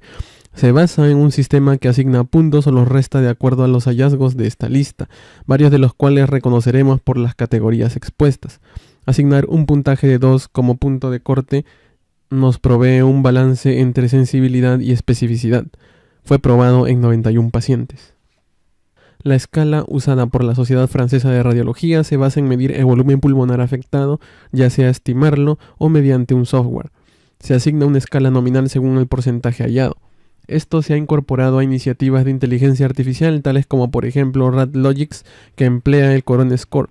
Este es el volumen en centímetros cúbicos del parénquima afectado, al cual se le puede considerar como 1 desde el inicio de la enfermedad, facilitando su seguimiento conforme el paciente se recupera o empeore. El score de los 72 puntos, propuesto por doctores del Hospital Central de Wuhan, requiere que dividamos ambos parénquimas en 3 áreas cada uno, según los reparos anatómicos, un plano a nivel de la carina y otro plano a nivel de las venas pulmonares inferiores. Recordemos que la aurícula izquierda está más posterior de todas las cámaras cardíacas y está más o menos coincidiendo debajo del ángulo entre los dos bronquios y van a desembocar las 4 venas pulmonares. Este es un score importante ya que nos predice mortalidad. Tiene sus orígenes en la valoración de pacientes con neumonía intersticial aguda, adaptándose posteriormente para la valoración de la gravedad en casos de influenza. Una vez divididas estas áreas, vemos la atenuación de cada una, que puede ser normal, en vidrio esmerilado o consolidación, asignándose un número del 1 al 3, y luego vemos el porcentaje del volumen afectado al que también se le asigna un número. Multiplicamos estos por cada área y se obtiene un total máximo de 72. Se considera que un puntaje mayor a 24 es predictor de mortalidad según el estudio. Fue publicado en PLOS ONE en marzo.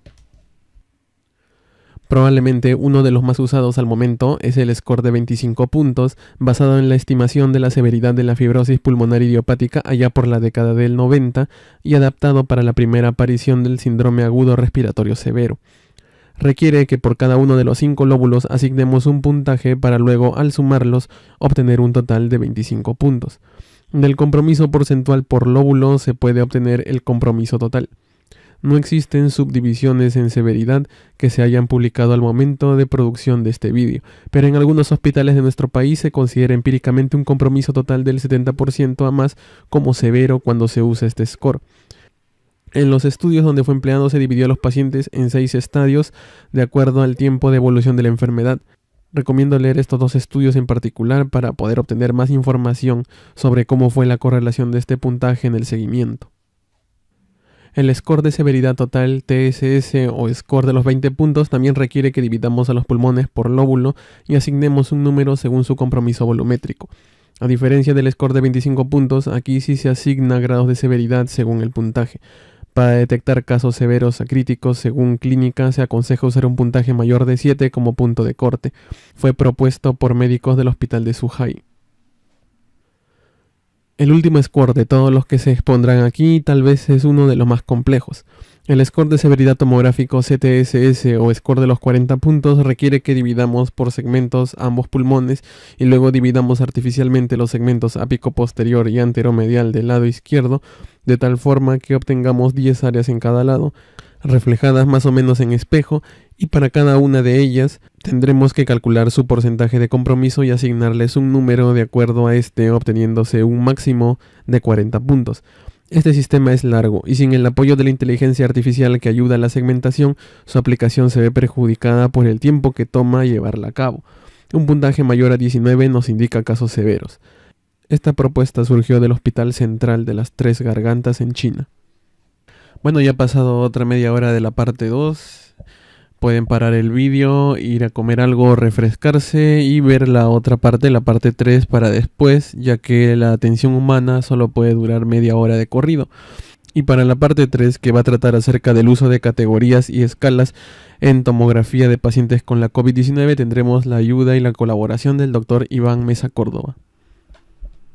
Hola amigos del grupo, les voy a presentar unos casos clínicos en base a la categorización de esta publicación que fue hecha en el RESNA en marzo de este año, que es un esfuerzo de consenso entre la Sociedad de Radiología de Tórax, el Colegio Americano de Radiología y el RESNA, con participación de al menos 9 integrantes de los departamentos de radiología más importantes de los Estados Unidos. ¿Y por qué hacer un consenso en cuanto a la forma como reportamos para poder disminuir la variabilidad de estos, para que en el grupo de trabajo haya una mejor seguridad en el informe, una mejor comprensión de los informes para quienes lo van a leer, los clínicos, y de esta forma reconocer mucho mejor los hallazgos que vamos a mencionar? El resumen de esta publicación es el siguiente.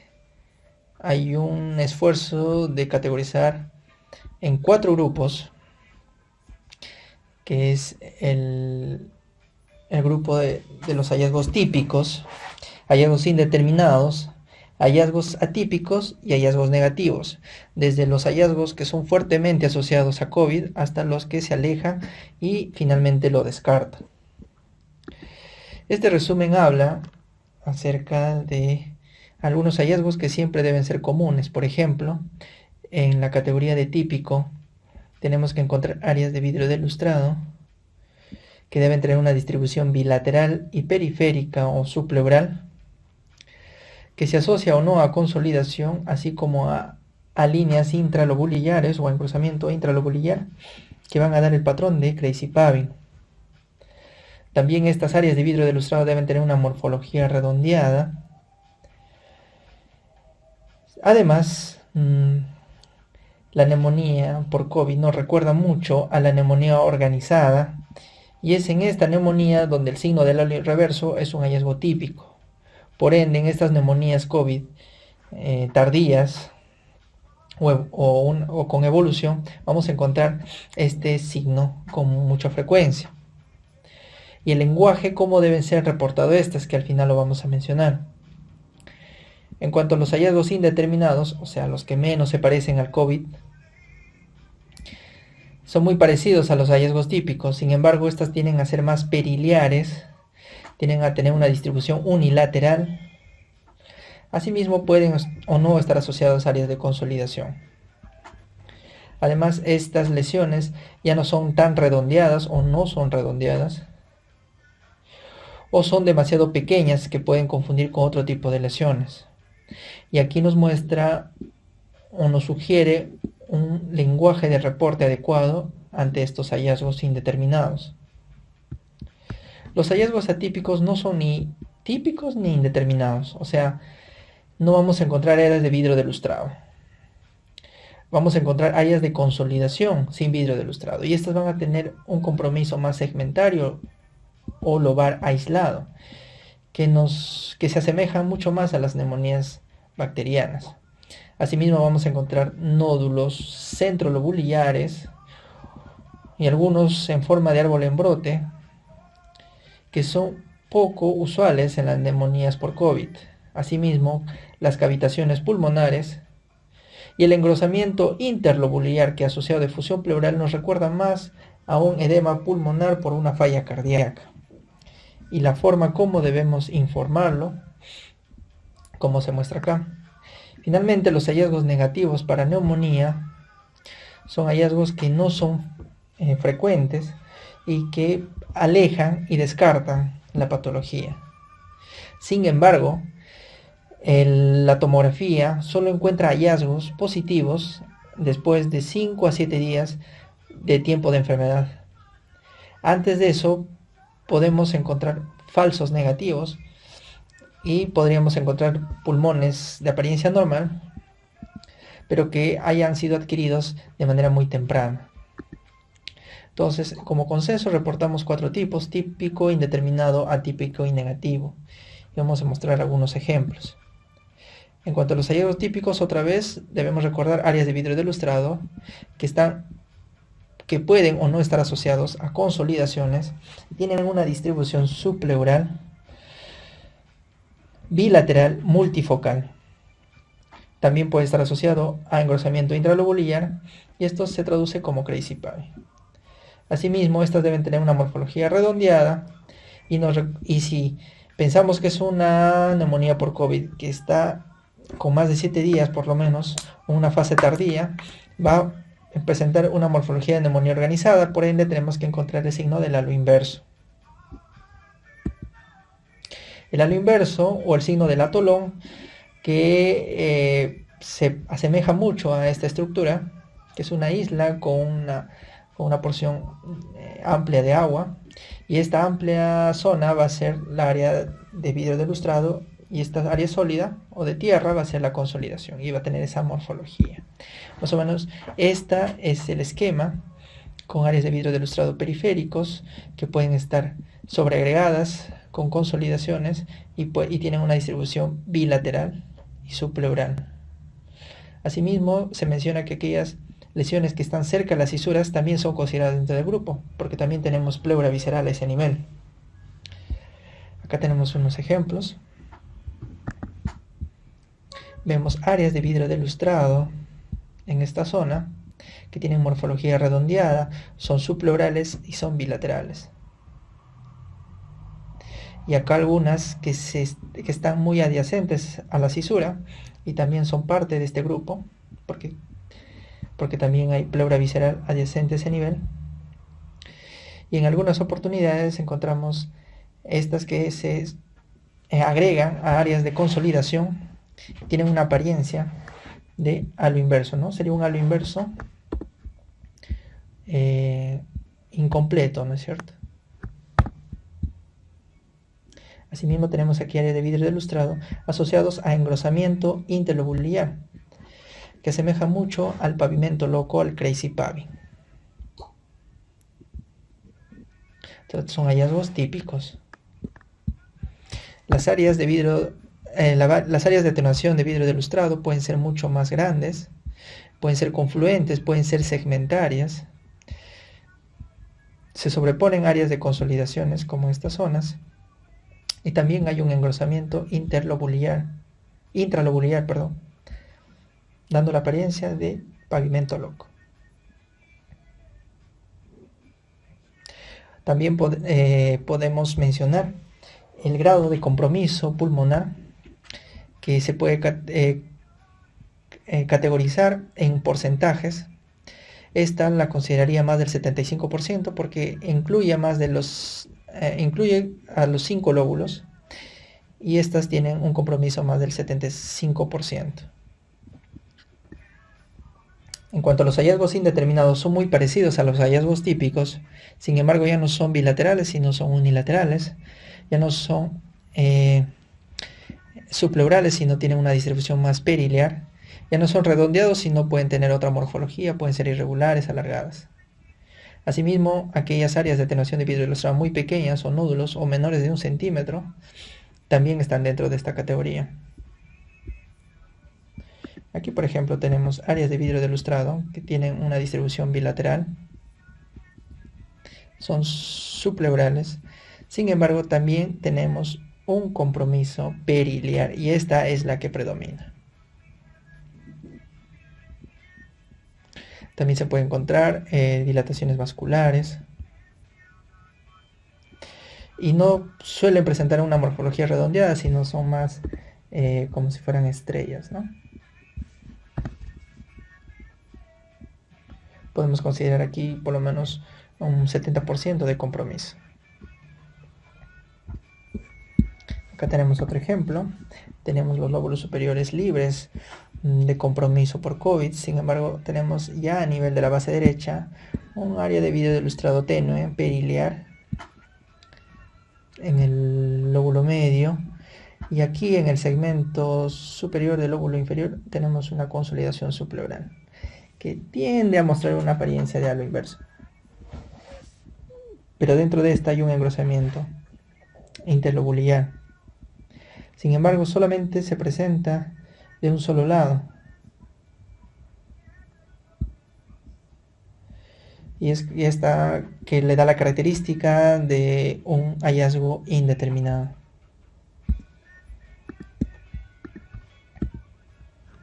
Entonces, este es el esquema. Son áreas de vidrio de lustrado que pueden ser subpleurales, pero también son periliares, y estas son las que predominan. También, como el segundo ejemplo, pueden solamente estar en un solo lado, pueden ser unilaterales o pueden ser demasiado pequeñas.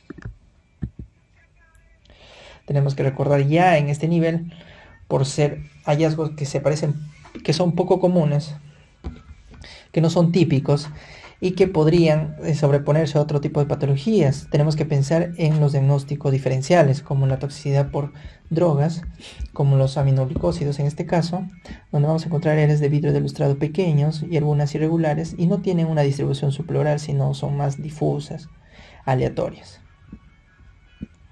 O como por ejemplo esta neumonía viral, pero esta neumonía viral causada por influenza A. En este caso vemos áreas de consolidación de una distribución periliar predominante. Y esta debe ser catalogada como una indeterminada. En cuanto a los hallazgos atípicos, no cumple los criterios ni de típico ni de indeterminado, sino son más consolidaciones sin vidrio de lustrado. Consolidaciones que son lobares y segmentarias y que nos recuerdan más a las neumonías bacterianas. Y aquellos nódulos que tienden a ser más centrobolliares y algunas veces en forma de árbol en brote. También tenemos que ver los nódulos que cavitan o las grandes cavitaciones cavernas. Además, el engrosamiento interlobular, que sumado a la efusión pleural nos recuerda más a un edema pulmonar por falla cardíaca. Este es el esquema. Vamos a ver a los pulmones, que pueden haber áreas de vidrio de lustrado. Sin embargo, vamos a encontrar hallazgos atípicos, como son las efusiones pleurales, como el engrosamiento interlobular y como las consolidaciones que tienen morfología segmentaria. Acá tenemos unos ejemplos. Aquí, por ejemplo, Es evidente la gran extensión de la efusión pleural izquierda y también derecha. Tenemos engrosamiento interlobular, tenemos engrosamiento, tenemos aumento de la atenuación de vidrio del lustrado perileal. Asimismo tenemos un área de consolidación que es segmentaria. Son hallazgos que se alejan un poco de COVID típico y siempre tiene que pensarse en hallazgos, en diagnósticos diferenciales. Acá, por ejemplo, tenemos un paciente portador de un marcapaso, donde vemos áreas de vidrio de lustrados aquí en lóbulos superiores de distribución periférica, pero a medida que vamos bajando se van volviendo perileares, son centrales y perileares. Hay áreas de consolidación que se sobreponen. Sin embargo, tiene una predominancia perilear. Esta podría ser una indeterminada, sin embargo, tiene áreas de fusión pleural, laminar en ambos lados. Entonces, esta es catalogada como una atípica, hallazgo atípico de neumonía por COVID.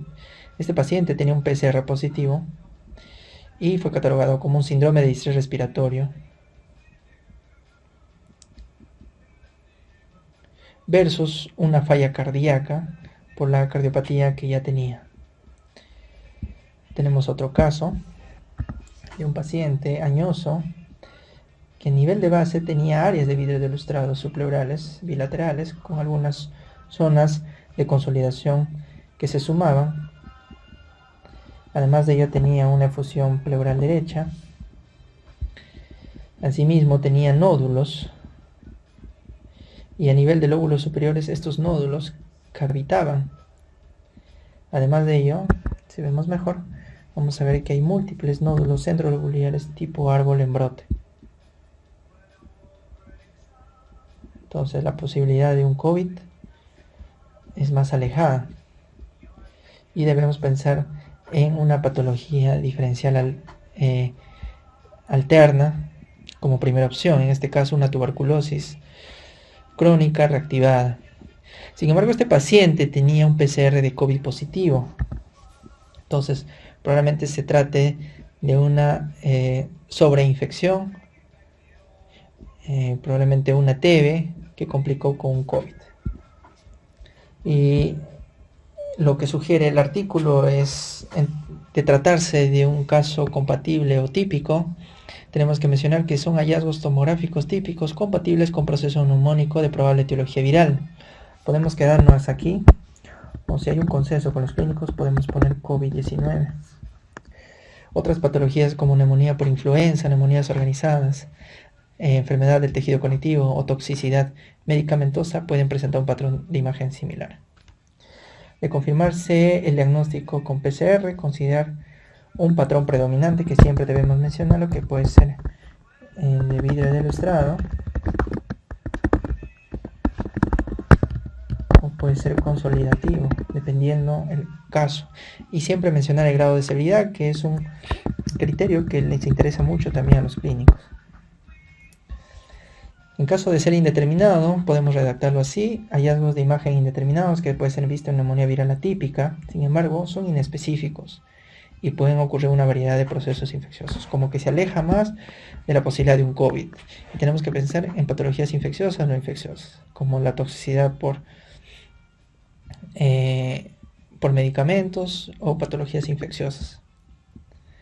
Tenemos que mencionar que de confirmarse el diagnóstico, considerar un patrón predominante, ya puede ser vidrio de lustrado, consolidativo, puede ser mixto, puede ser pavimento loco, puede ser un halo inverso.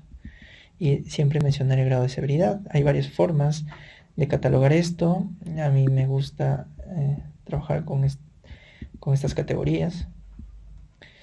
Y hay los hallazgos atípicos que se alejan mucho más de los reportados por COVID-19, ¿no? Y se redacta así: hallazgos de imagen son atípicos y poco comunes reportados para COVID. Diagnósticos alternativos deben ser considerados, como en los casos que vimos: una falla cardíaca, un síndrome de distrés respiratorio, una tuberculosis activa. En algunos casos podemos mencionar el CORRATS, pero no es mandatorio ni tampoco hay un consenso con respecto a este. Entonces, esta es una forma de categorizar los hallazgos y los casos clínicos que les he presentado. Gracias. Ahora vamos a ver una serie de casos de pacientes COVID-19 positivos para ilustrar cómo vamos a aplicar los scores de severidad. Aquí vemos el primer caso, el cual es un paciente varón de 33 años que tiene un hallazgo incidental al ser atendido por presentar litiasis renal. En la urotomografía, que es un protocolo tomográfico para visualizar litiasis renales, se encontraron lesiones en bases pulmonares, por lo cual se le hizo esta tomografía de tórax. Presenta fiebre de 38 grados, linfopenia y saturación de 96% al momento de la evaluación. Y acá podemos ver que las lesiones pulmonares que presenta son típicas de la COVID-19, es decir, son redondeadas, son consolidaciones periféricas que tienen algunos broncogramas aéreos en su interior, así que como algunos signos de la vacuola también, y que en su mayoría son más numerosas en los lóbulos inferiores. Característicamente aquí vemos que la afectación derecha es mayor que en el pulmón izquierdo. Entonces, según el score británico, tenemos una categoría de COVID-19 moderada a severa por presentar más de 3 lesiones, aunque no disponemos de medición aquí. Fácilmente la mayor mide más de 3 centímetros de diámetro. Luego, de acuerdo al score de la Sociedad Francesa de Radiología, tenemos un compromiso de entre 20 al 50% del pulmón derecho, así como un compromiso menor al 10% en el pulmón izquierdo, ya que tenemos simplemente un área afectada única en el pulmón izquierdo. Entre ambos porcentajes, el área pulmonar total afectada sería de un 20%, lo que coincide con el compromiso moderado. La adaptación del score para la influenza requiere que dividamos en 3 áreas cada pulmón según planos que pasan por la carina y por las venas pulmonares inferiores. Estas 6 áreas son evaluadas en su atenuación. En este caso, obtenemos un factor de 3 en todas las áreas afectadas porque todas ellas presentan consolidaciones.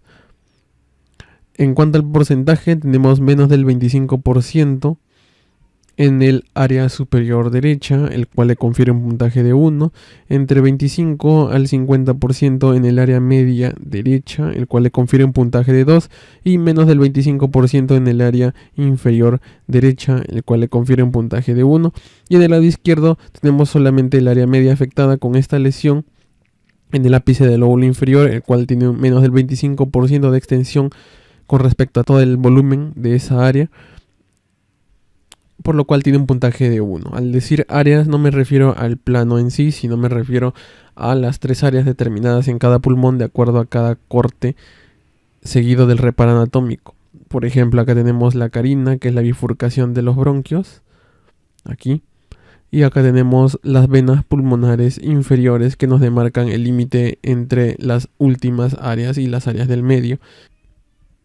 Ahora, los scores adaptados del SARS y el TSS tienen similar sistema de evaluación por lóbulos. Y aquí tenemos en el lóbulo superior derecho al menos entre 5 y 25% de compromiso. En el lóbulo medio vamos a ver que tenemos entre 26 y 49% de compromiso. Y en el lóbulo inferior derecho tenemos entre un 26 y 49% de compromiso también. Y en el lóbulo inferior izquierdo, que solamente está afectado un solo segmento, el apical, vamos a apreciar un compromiso de entre 5 a 25% según volumen total. Y finalmente tenemos el score CTSS según segmentos. Uno de los más engorrosos requiere que asignemos un número entre 0, 1 y 2 por cada segmento según su volumen pacificado. Aquí tenemos comprometidos los segmentos anterior y posterior del lóbulo superior derecho, los segmentos medial y lateral del lóbulo medio y los segmentos apicobasal, posterobasal y laterobasal del lóbulo inferior derecho.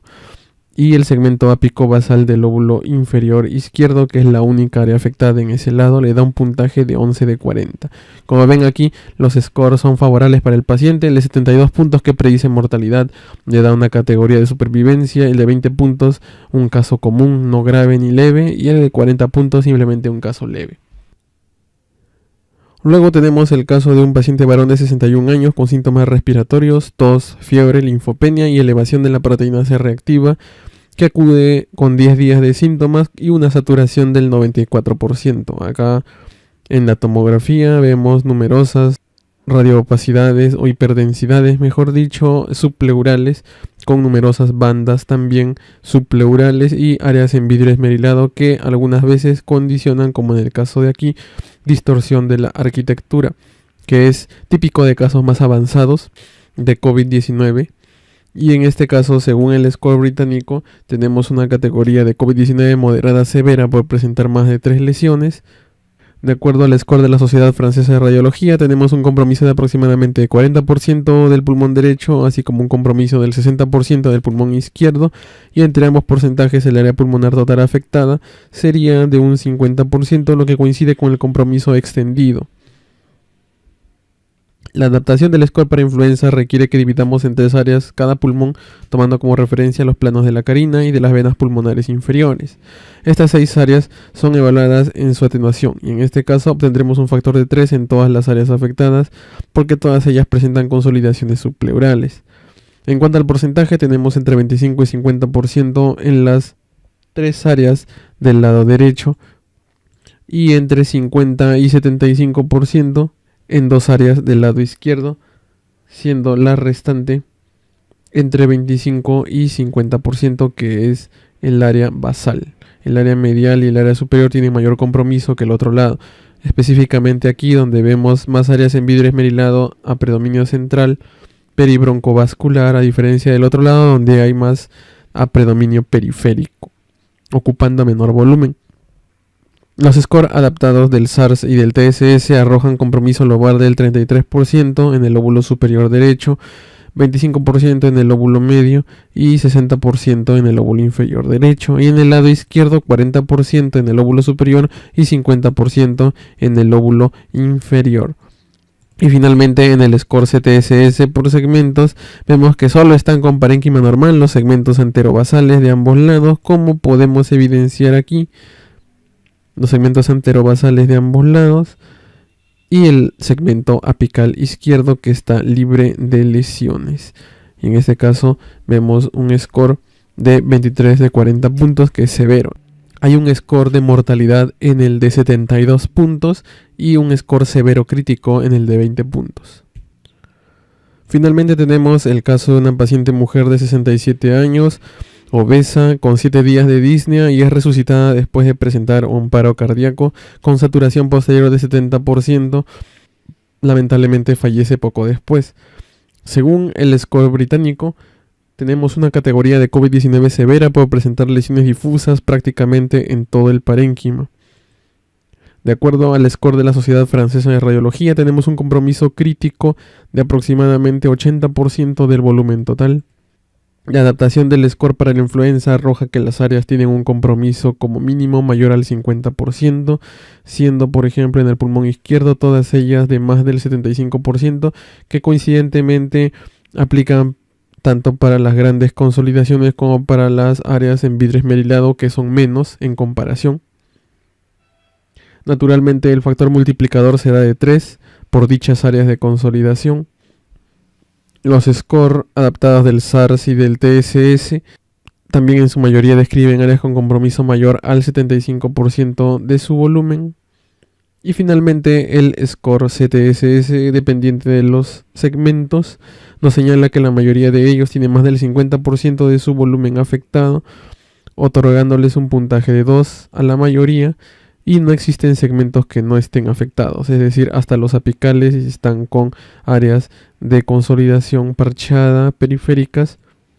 Entonces, en resumen, estos scores tienen que ir correlacionados con lo que sabemos del paciente, y a la vez tenemos que recordar la diferencia entre las categorías, es decir, el caso 2, por ejemplo, de este caso, el caso 3, ambos son de alta mortalidad y ambos son severos según varios de los puntajes, pero entre ellos tienen mayor jerarquía. Por ejemplo, este de acá tiene mayor severidad que el anterior.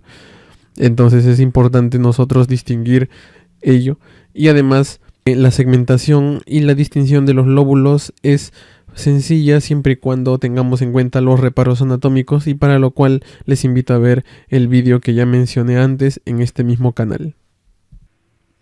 Hasta aquí hemos visto entonces las principales características tomográficas de los casos de la COVID-19. Asimismo, se han ilustrado propuestas de categorías diagnósticas como la de la Sociedad Radiológica Americana o el CORRADS, por ejemplo, que tienen como objetivo darnos una idea de la certeza con la que un caso radiológico podría ser esta enfermedad, mas no nos da luces sobre la severidad, debido a que para ello existen puntajes de gravedad que también hemos revisado, muchos de ellos con fundamento en otros scores usados para diversas enfermedades previamente, como los scores de 20 o 25 puntos. Ahora, para las dos últimas partes, creo conveniente mencionar al tromboembolismo pulmonar como complicación de cuadros severos. Aquí veremos casos clínicos ilustrativos de este problema. Hasta aquí pasó otra media hora. Por favor, pausen el vídeo, tómense su tiempo para poder proseguir en la sección de tromboembolismo pulmonar en la COVID-19. Un estudio realizado en Francia con 1.240 pacientes COVID-19 positivos, publicado en junio, arrojó una frecuencia de 8.3% de tromboembolismo pulmonar confirmado por angiotomografía. Se concluyó que los factores de riesgo para esta complicación no son los tradicionales, sino que aparentemente existe una gran contribución de la inflamación y la disfunción endotelial, por lo que los scores de riesgo que se aplican comúnmente, tales como el Padua o el Wells, por ejemplo, quizás no tengan tanta correlación. Entre aquellos se destacan el género masculino, la proteína C reactiva elevada y el tiempo desde el inicio de los síntomas hasta la hospitalización. Asimismo, no se identificaron signos distintivos del embolismo pulmonar entre estos pacientes. Dos artículos publicados en Lancet nos describen que lo más alterado en casos fatales es el dímero D, el tiempo de tromboplastina parcial activada y el tiempo de protrombina. Otras revisiones como esta publicada en mayo en Annals of Internal Medicine nos hablan de una prevalencia muy elevada. Sin embargo, cabe resaltar que la muestra fue extremadamente pequeña. En mayo hubo un interesante webinar de la Sociedad Argentina de Radiología que compiló unos cuantos estudios evidenciando que no siempre los casos de tromboembolismo pulmonar corresponden a trombosis venosa profunda, debiendo existir mecanismos locales que favorecen los eventos trombóticos a nivel pulmonar.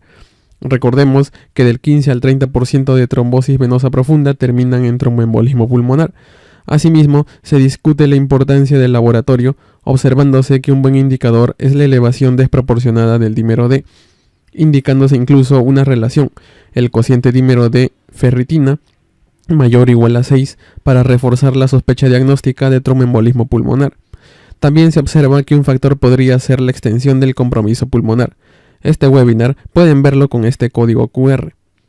Finalmente, el 30 de julio se publicó un artículo que comparó la probabilidad de desarrollar tromboembolismo pulmonar en 3.358 pacientes, entre pacientes con la COVID-19 y otros no infectados, no encontrándose diferencias entre ambos grupos.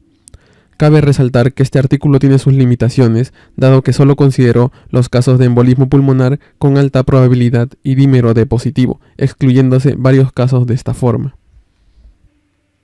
Asimismo, tenemos diferencias entre las coagulopatías que ya conocemos, incluyendo la intravascular diseminada y la inducida por sepsis, las que en un principio se creían relacionadas a la infección por SARS-CoV-2, pero ahora hay cada vez muchos indicios que serían entidades distintas.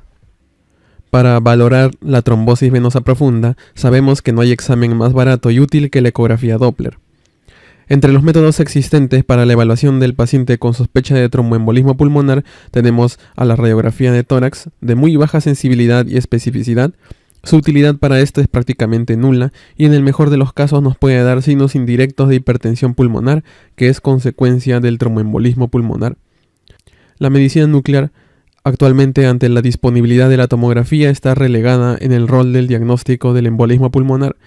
Implicaba el uso de radionúclidos en el paciente, tanto inhalado como endovenoso, para evaluar la ventilación-perfusión. Un porcentaje importante de casos serán indeterminados. La angioresonancia, un examen de la vasculatura pulmonar por resonancia magnética, también poco usado por la baja disponibilidad del examen frente a la tomografía. La angiografía clásica, anteriormente el gold estándar, superada por la tomografía hoy en día, aparte de la inyección del contraste, suponía el uso de un equipo de fluoroscopía para ver el realce en tiempo real. y la angiotomografía, que está reconocida desde el 2006 como un gold estándar cuyas recomendaciones tienen su base en el estudio PIOPET-2, por las siglas de Investigación Prospectiva en el Diagnóstico del Tromboembolismo Pulmonar, publicado en The American Journal of Medicine. En cuanto a los protocolos de angiotomografía torácica para la evaluación del tromboembolismo, básicamente implican la inyección de un medio de contraste iodado para la visualización de las arterias y las venas pulmonares, tomando cortes tomográficos a ciertos intervalos de tiempo para la óptima visualización de la vasculatura. Al utilizar contraste, es necesario prestar atención a antecedentes como disfunción renal o alergia al contraste. No nos vamos a detener en mencionar los pormenores de estos protocolos, sin embargo, para los interesados me pueden escribir al correo electrónico que dejaré al final para proporcionarlos en PDF. Los signos directos del tromboembolismo pulmonar incluyen la visualización del trombo dentro del lumen del vaso.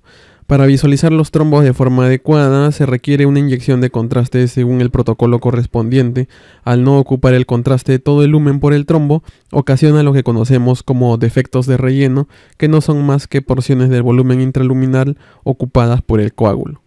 Asimismo, recordar que los trombos visibles en el interior del árbol arterial pulmonar pueden llegar en ocasiones a verse incluso en la fase no contrastada, ya que contienen hierro y llegan a ser hiperdensos cuando son de gran tamaño.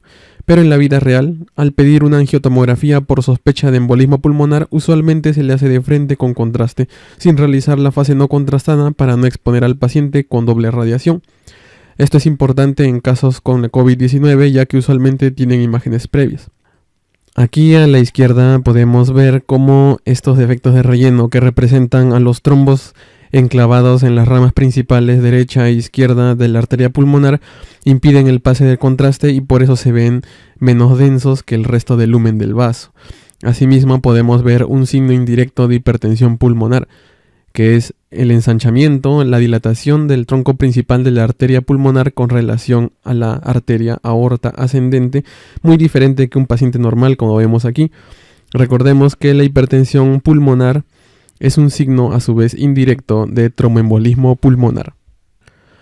Los tromboembolismos segmentarios, como su nombre lo dice, afectan al sistema arterial pulmonar a nivel de segmentos. Aquí, en el lado izquierdo, vemos un ejemplo. En el tronco arterial que lleva sangre a la base pulmonar izquierda, porque este es el pulmón izquierdo, tenemos debajo al estómago y en el corazón solo se ven ambos ventrículos. Vemos defectos de relleno dentro del lumen, así como adyacente a la pared de los vasos, como podemos ver en este acercamiento. ¿Ven? No se llena de contraste ni el centro ni adyacente a la pared de los vasos. Esta arteria, por ejemplo, es para el segmento apical del lóbulo inferior. Esta otra probablemente para el segmento anteromedial basal. Y en la imagen del otro lado vemos un cuadro de tromboembolia subsegmentaria que, como su nombre lo dice, afecta a distintas porciones dentro de un segmento. Aquí vemos, por ejemplo, a nivel apical anterior un defecto de relleno en una de las ramas de la arteria segmentaria correspondiente. Mirando con atención veremos también otros defectos en otras ramas más pequeñas. Adicionalmente vemos una gran efusión pleural, producto de una insuficiencia cardíaca descompensada en este caso. Usualmente el tromboembolismo pulmonar subsegmentario tiene baja tasa de mortalidad. Aquí vemos defectos de relleno, sobre todo en la rama izquierda de la arteria pulmonar, asociada a dilatación marcada tanto del tronco como de sus ramas. Usualmente, en casos crónicos, la obstrucción se recanaliza y los coágulos se adhieren a la pared, y hasta pueden ser tapizados con endotelio en un esfuerzo compensatorio.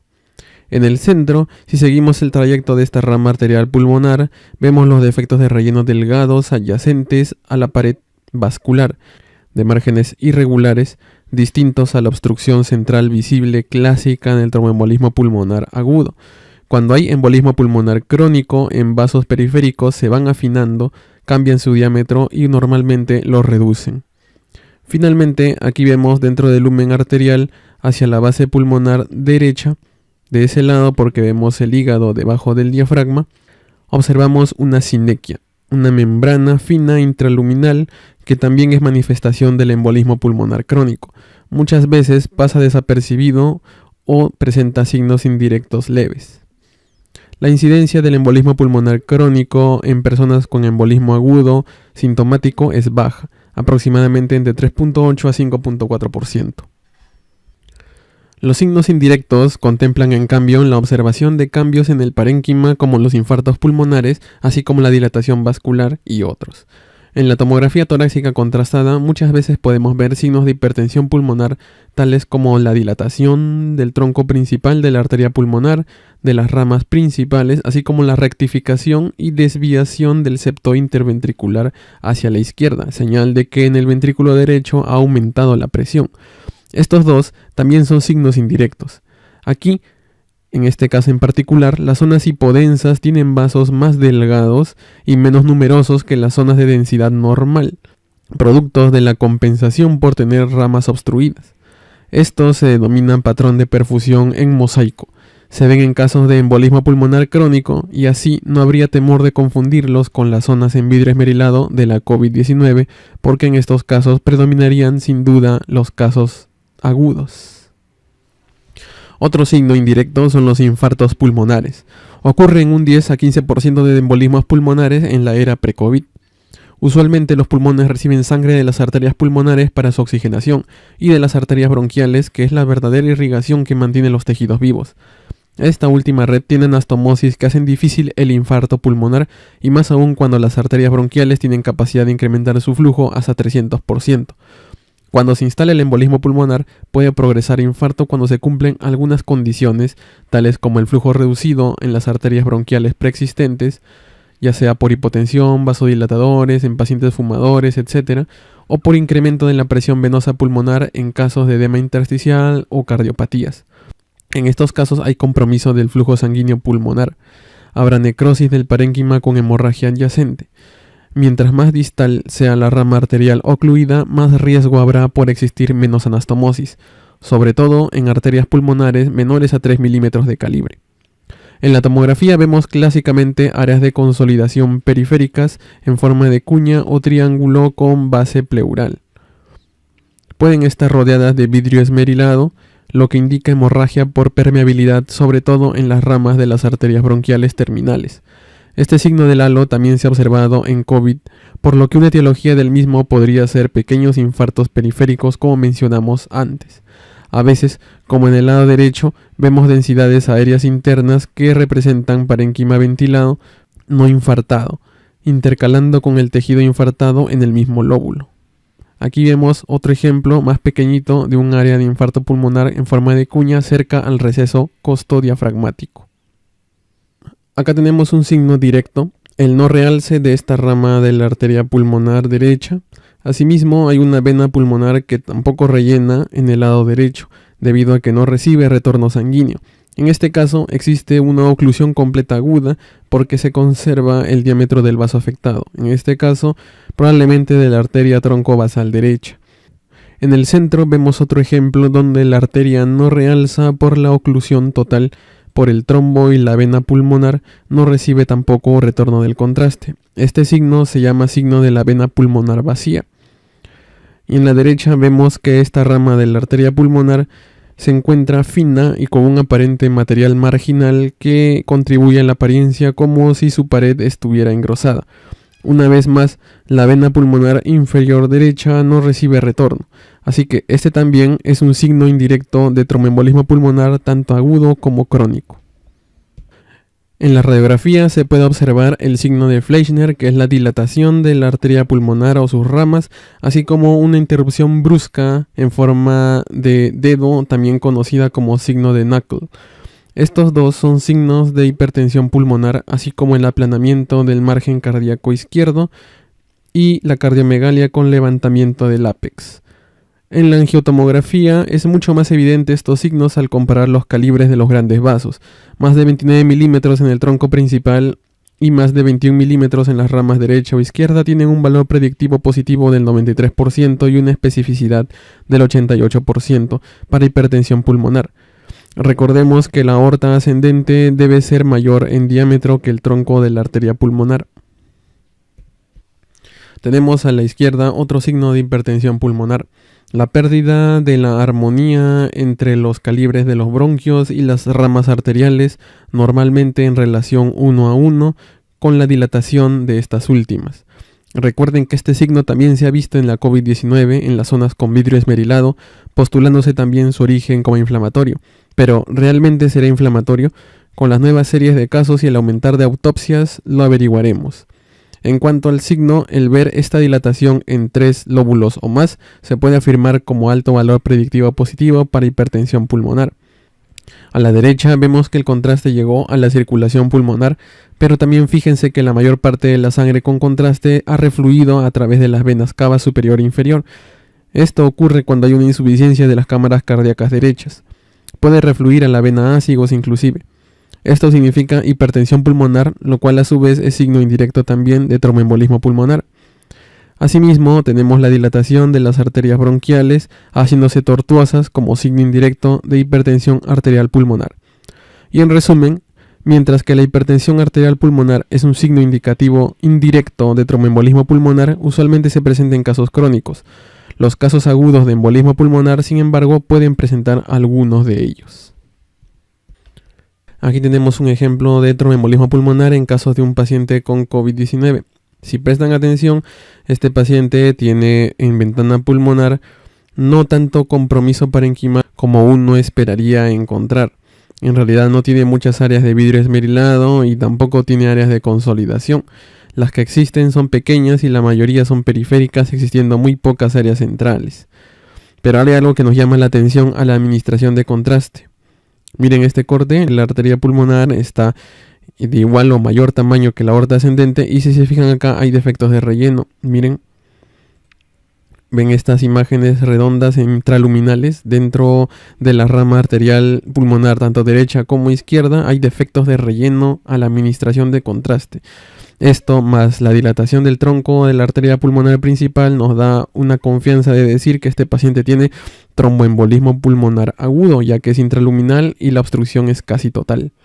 Esta es una de las complicaciones de la COVID-19 y espero que la enumeración de los signos indirectos y directos que ya hemos visto sirva para reconocer en nuestros cortes tomográficos. Por último, en el bonus track respectivo tendremos diversas actualizaciones que se han dado durante la grabación y producción del presente vídeo, no solo referentes a la tomografía, sino también a la radiografía de tórax. La COVID-19 continúa en investigación y es más que seguro la publicación de diversas novedades en los meses que vienen. La estimación del aporte sanguíneo al tejido pulmonar puede ser representada mediante técnicas avanzadas de tomografía. Le proporcionamos contraste endovenoso al paciente y mediante la aplicación de parámetros específicos en el tomógrafo, junto con el software adecuado, es posible lograr estas imágenes. A la izquierda pueden observar que periféricamente hay áreas sin flujo sanguíneo, por ejemplo esta de forma triangular, con base subpleural, probablemente producto de microtombos periféricos más allá de los vasos subsegmentarios. Desde la tomografía simple vemos la distribución de los vasos sanguíneos en esta región. Vemos además otras pequeñas áreas no perfundidas rodeadas de un halo de vidrio esmerilado. No debemos confundirlas con las áreas inflamatorias propias de la neumonía viral, que ante el análisis de la perfusión se observa un incremento de esta en las áreas afectadas, como vemos en esta secuencia de la derecha. Este tipo de tecnología nos ayuda a comprender aspectos fisiopatológicos de la COVID-19.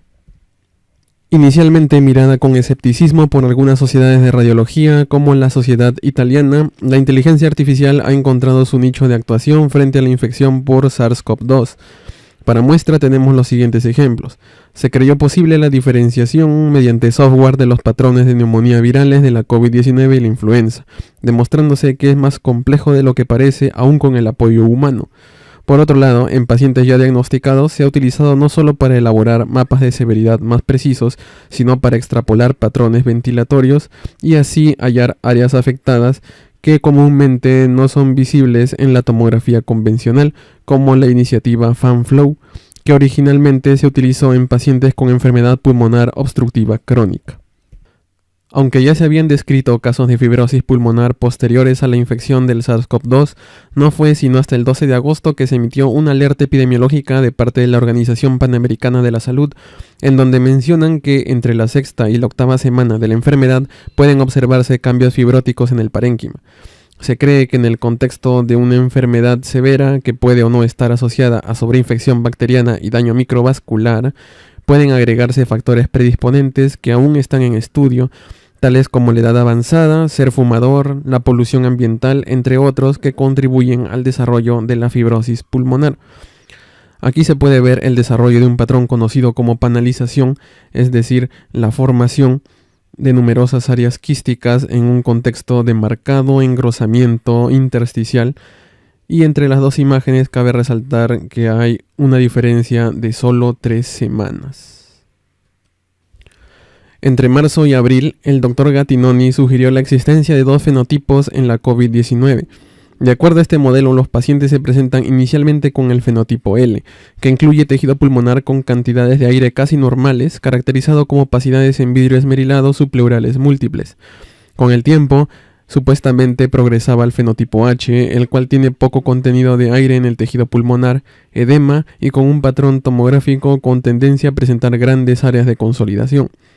Esto ha sido refutado, dado que se sabe que hay pacientes con las características del fenotipo H de forma temprana. Además, sabemos que la COVID-19 tiene etapas tal como hemos revisado. Les recomiendo que visiten estas referencias para obtener más información con respecto a esto.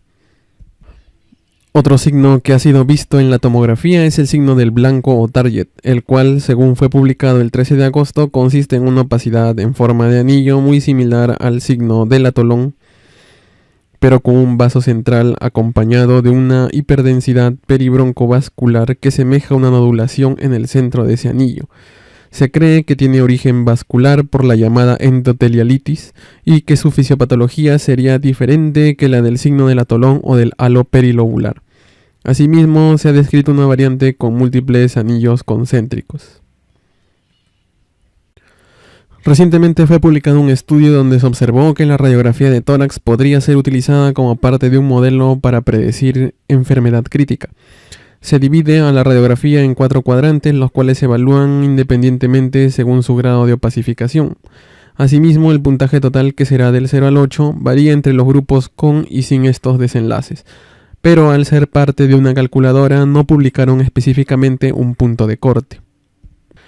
Y finalmente, la última parte del bonus track, que es la parte de bioseguridad, es altamente recomendable que lean estos 2 artículos y entren al código QR de aquí en la parte de arriba, a la derecha, donde se podrán acceder a un interesante artículo publicado en la página de Healthcare Blog, en donde nos responden preguntas acerca de cuánto tiempo debe parar el tomógrafo después de recibir un paciente aerosolizante, con qué debo limpiar el tomógrafo y otras preguntas afines, sobre todo para los colegas o amigos tecnólogos médicos que trabajan en zonas con alta prevalencia.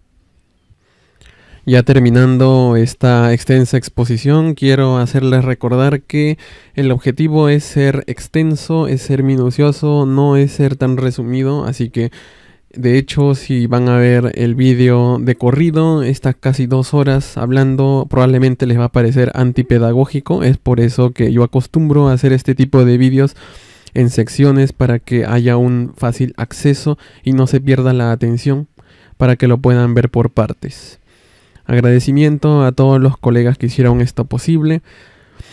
Y sin más que decirles, los esperamos para la tercera parte, que va a ser el rol de la ecografía en el COVID-19. Muchas gracias por su atención.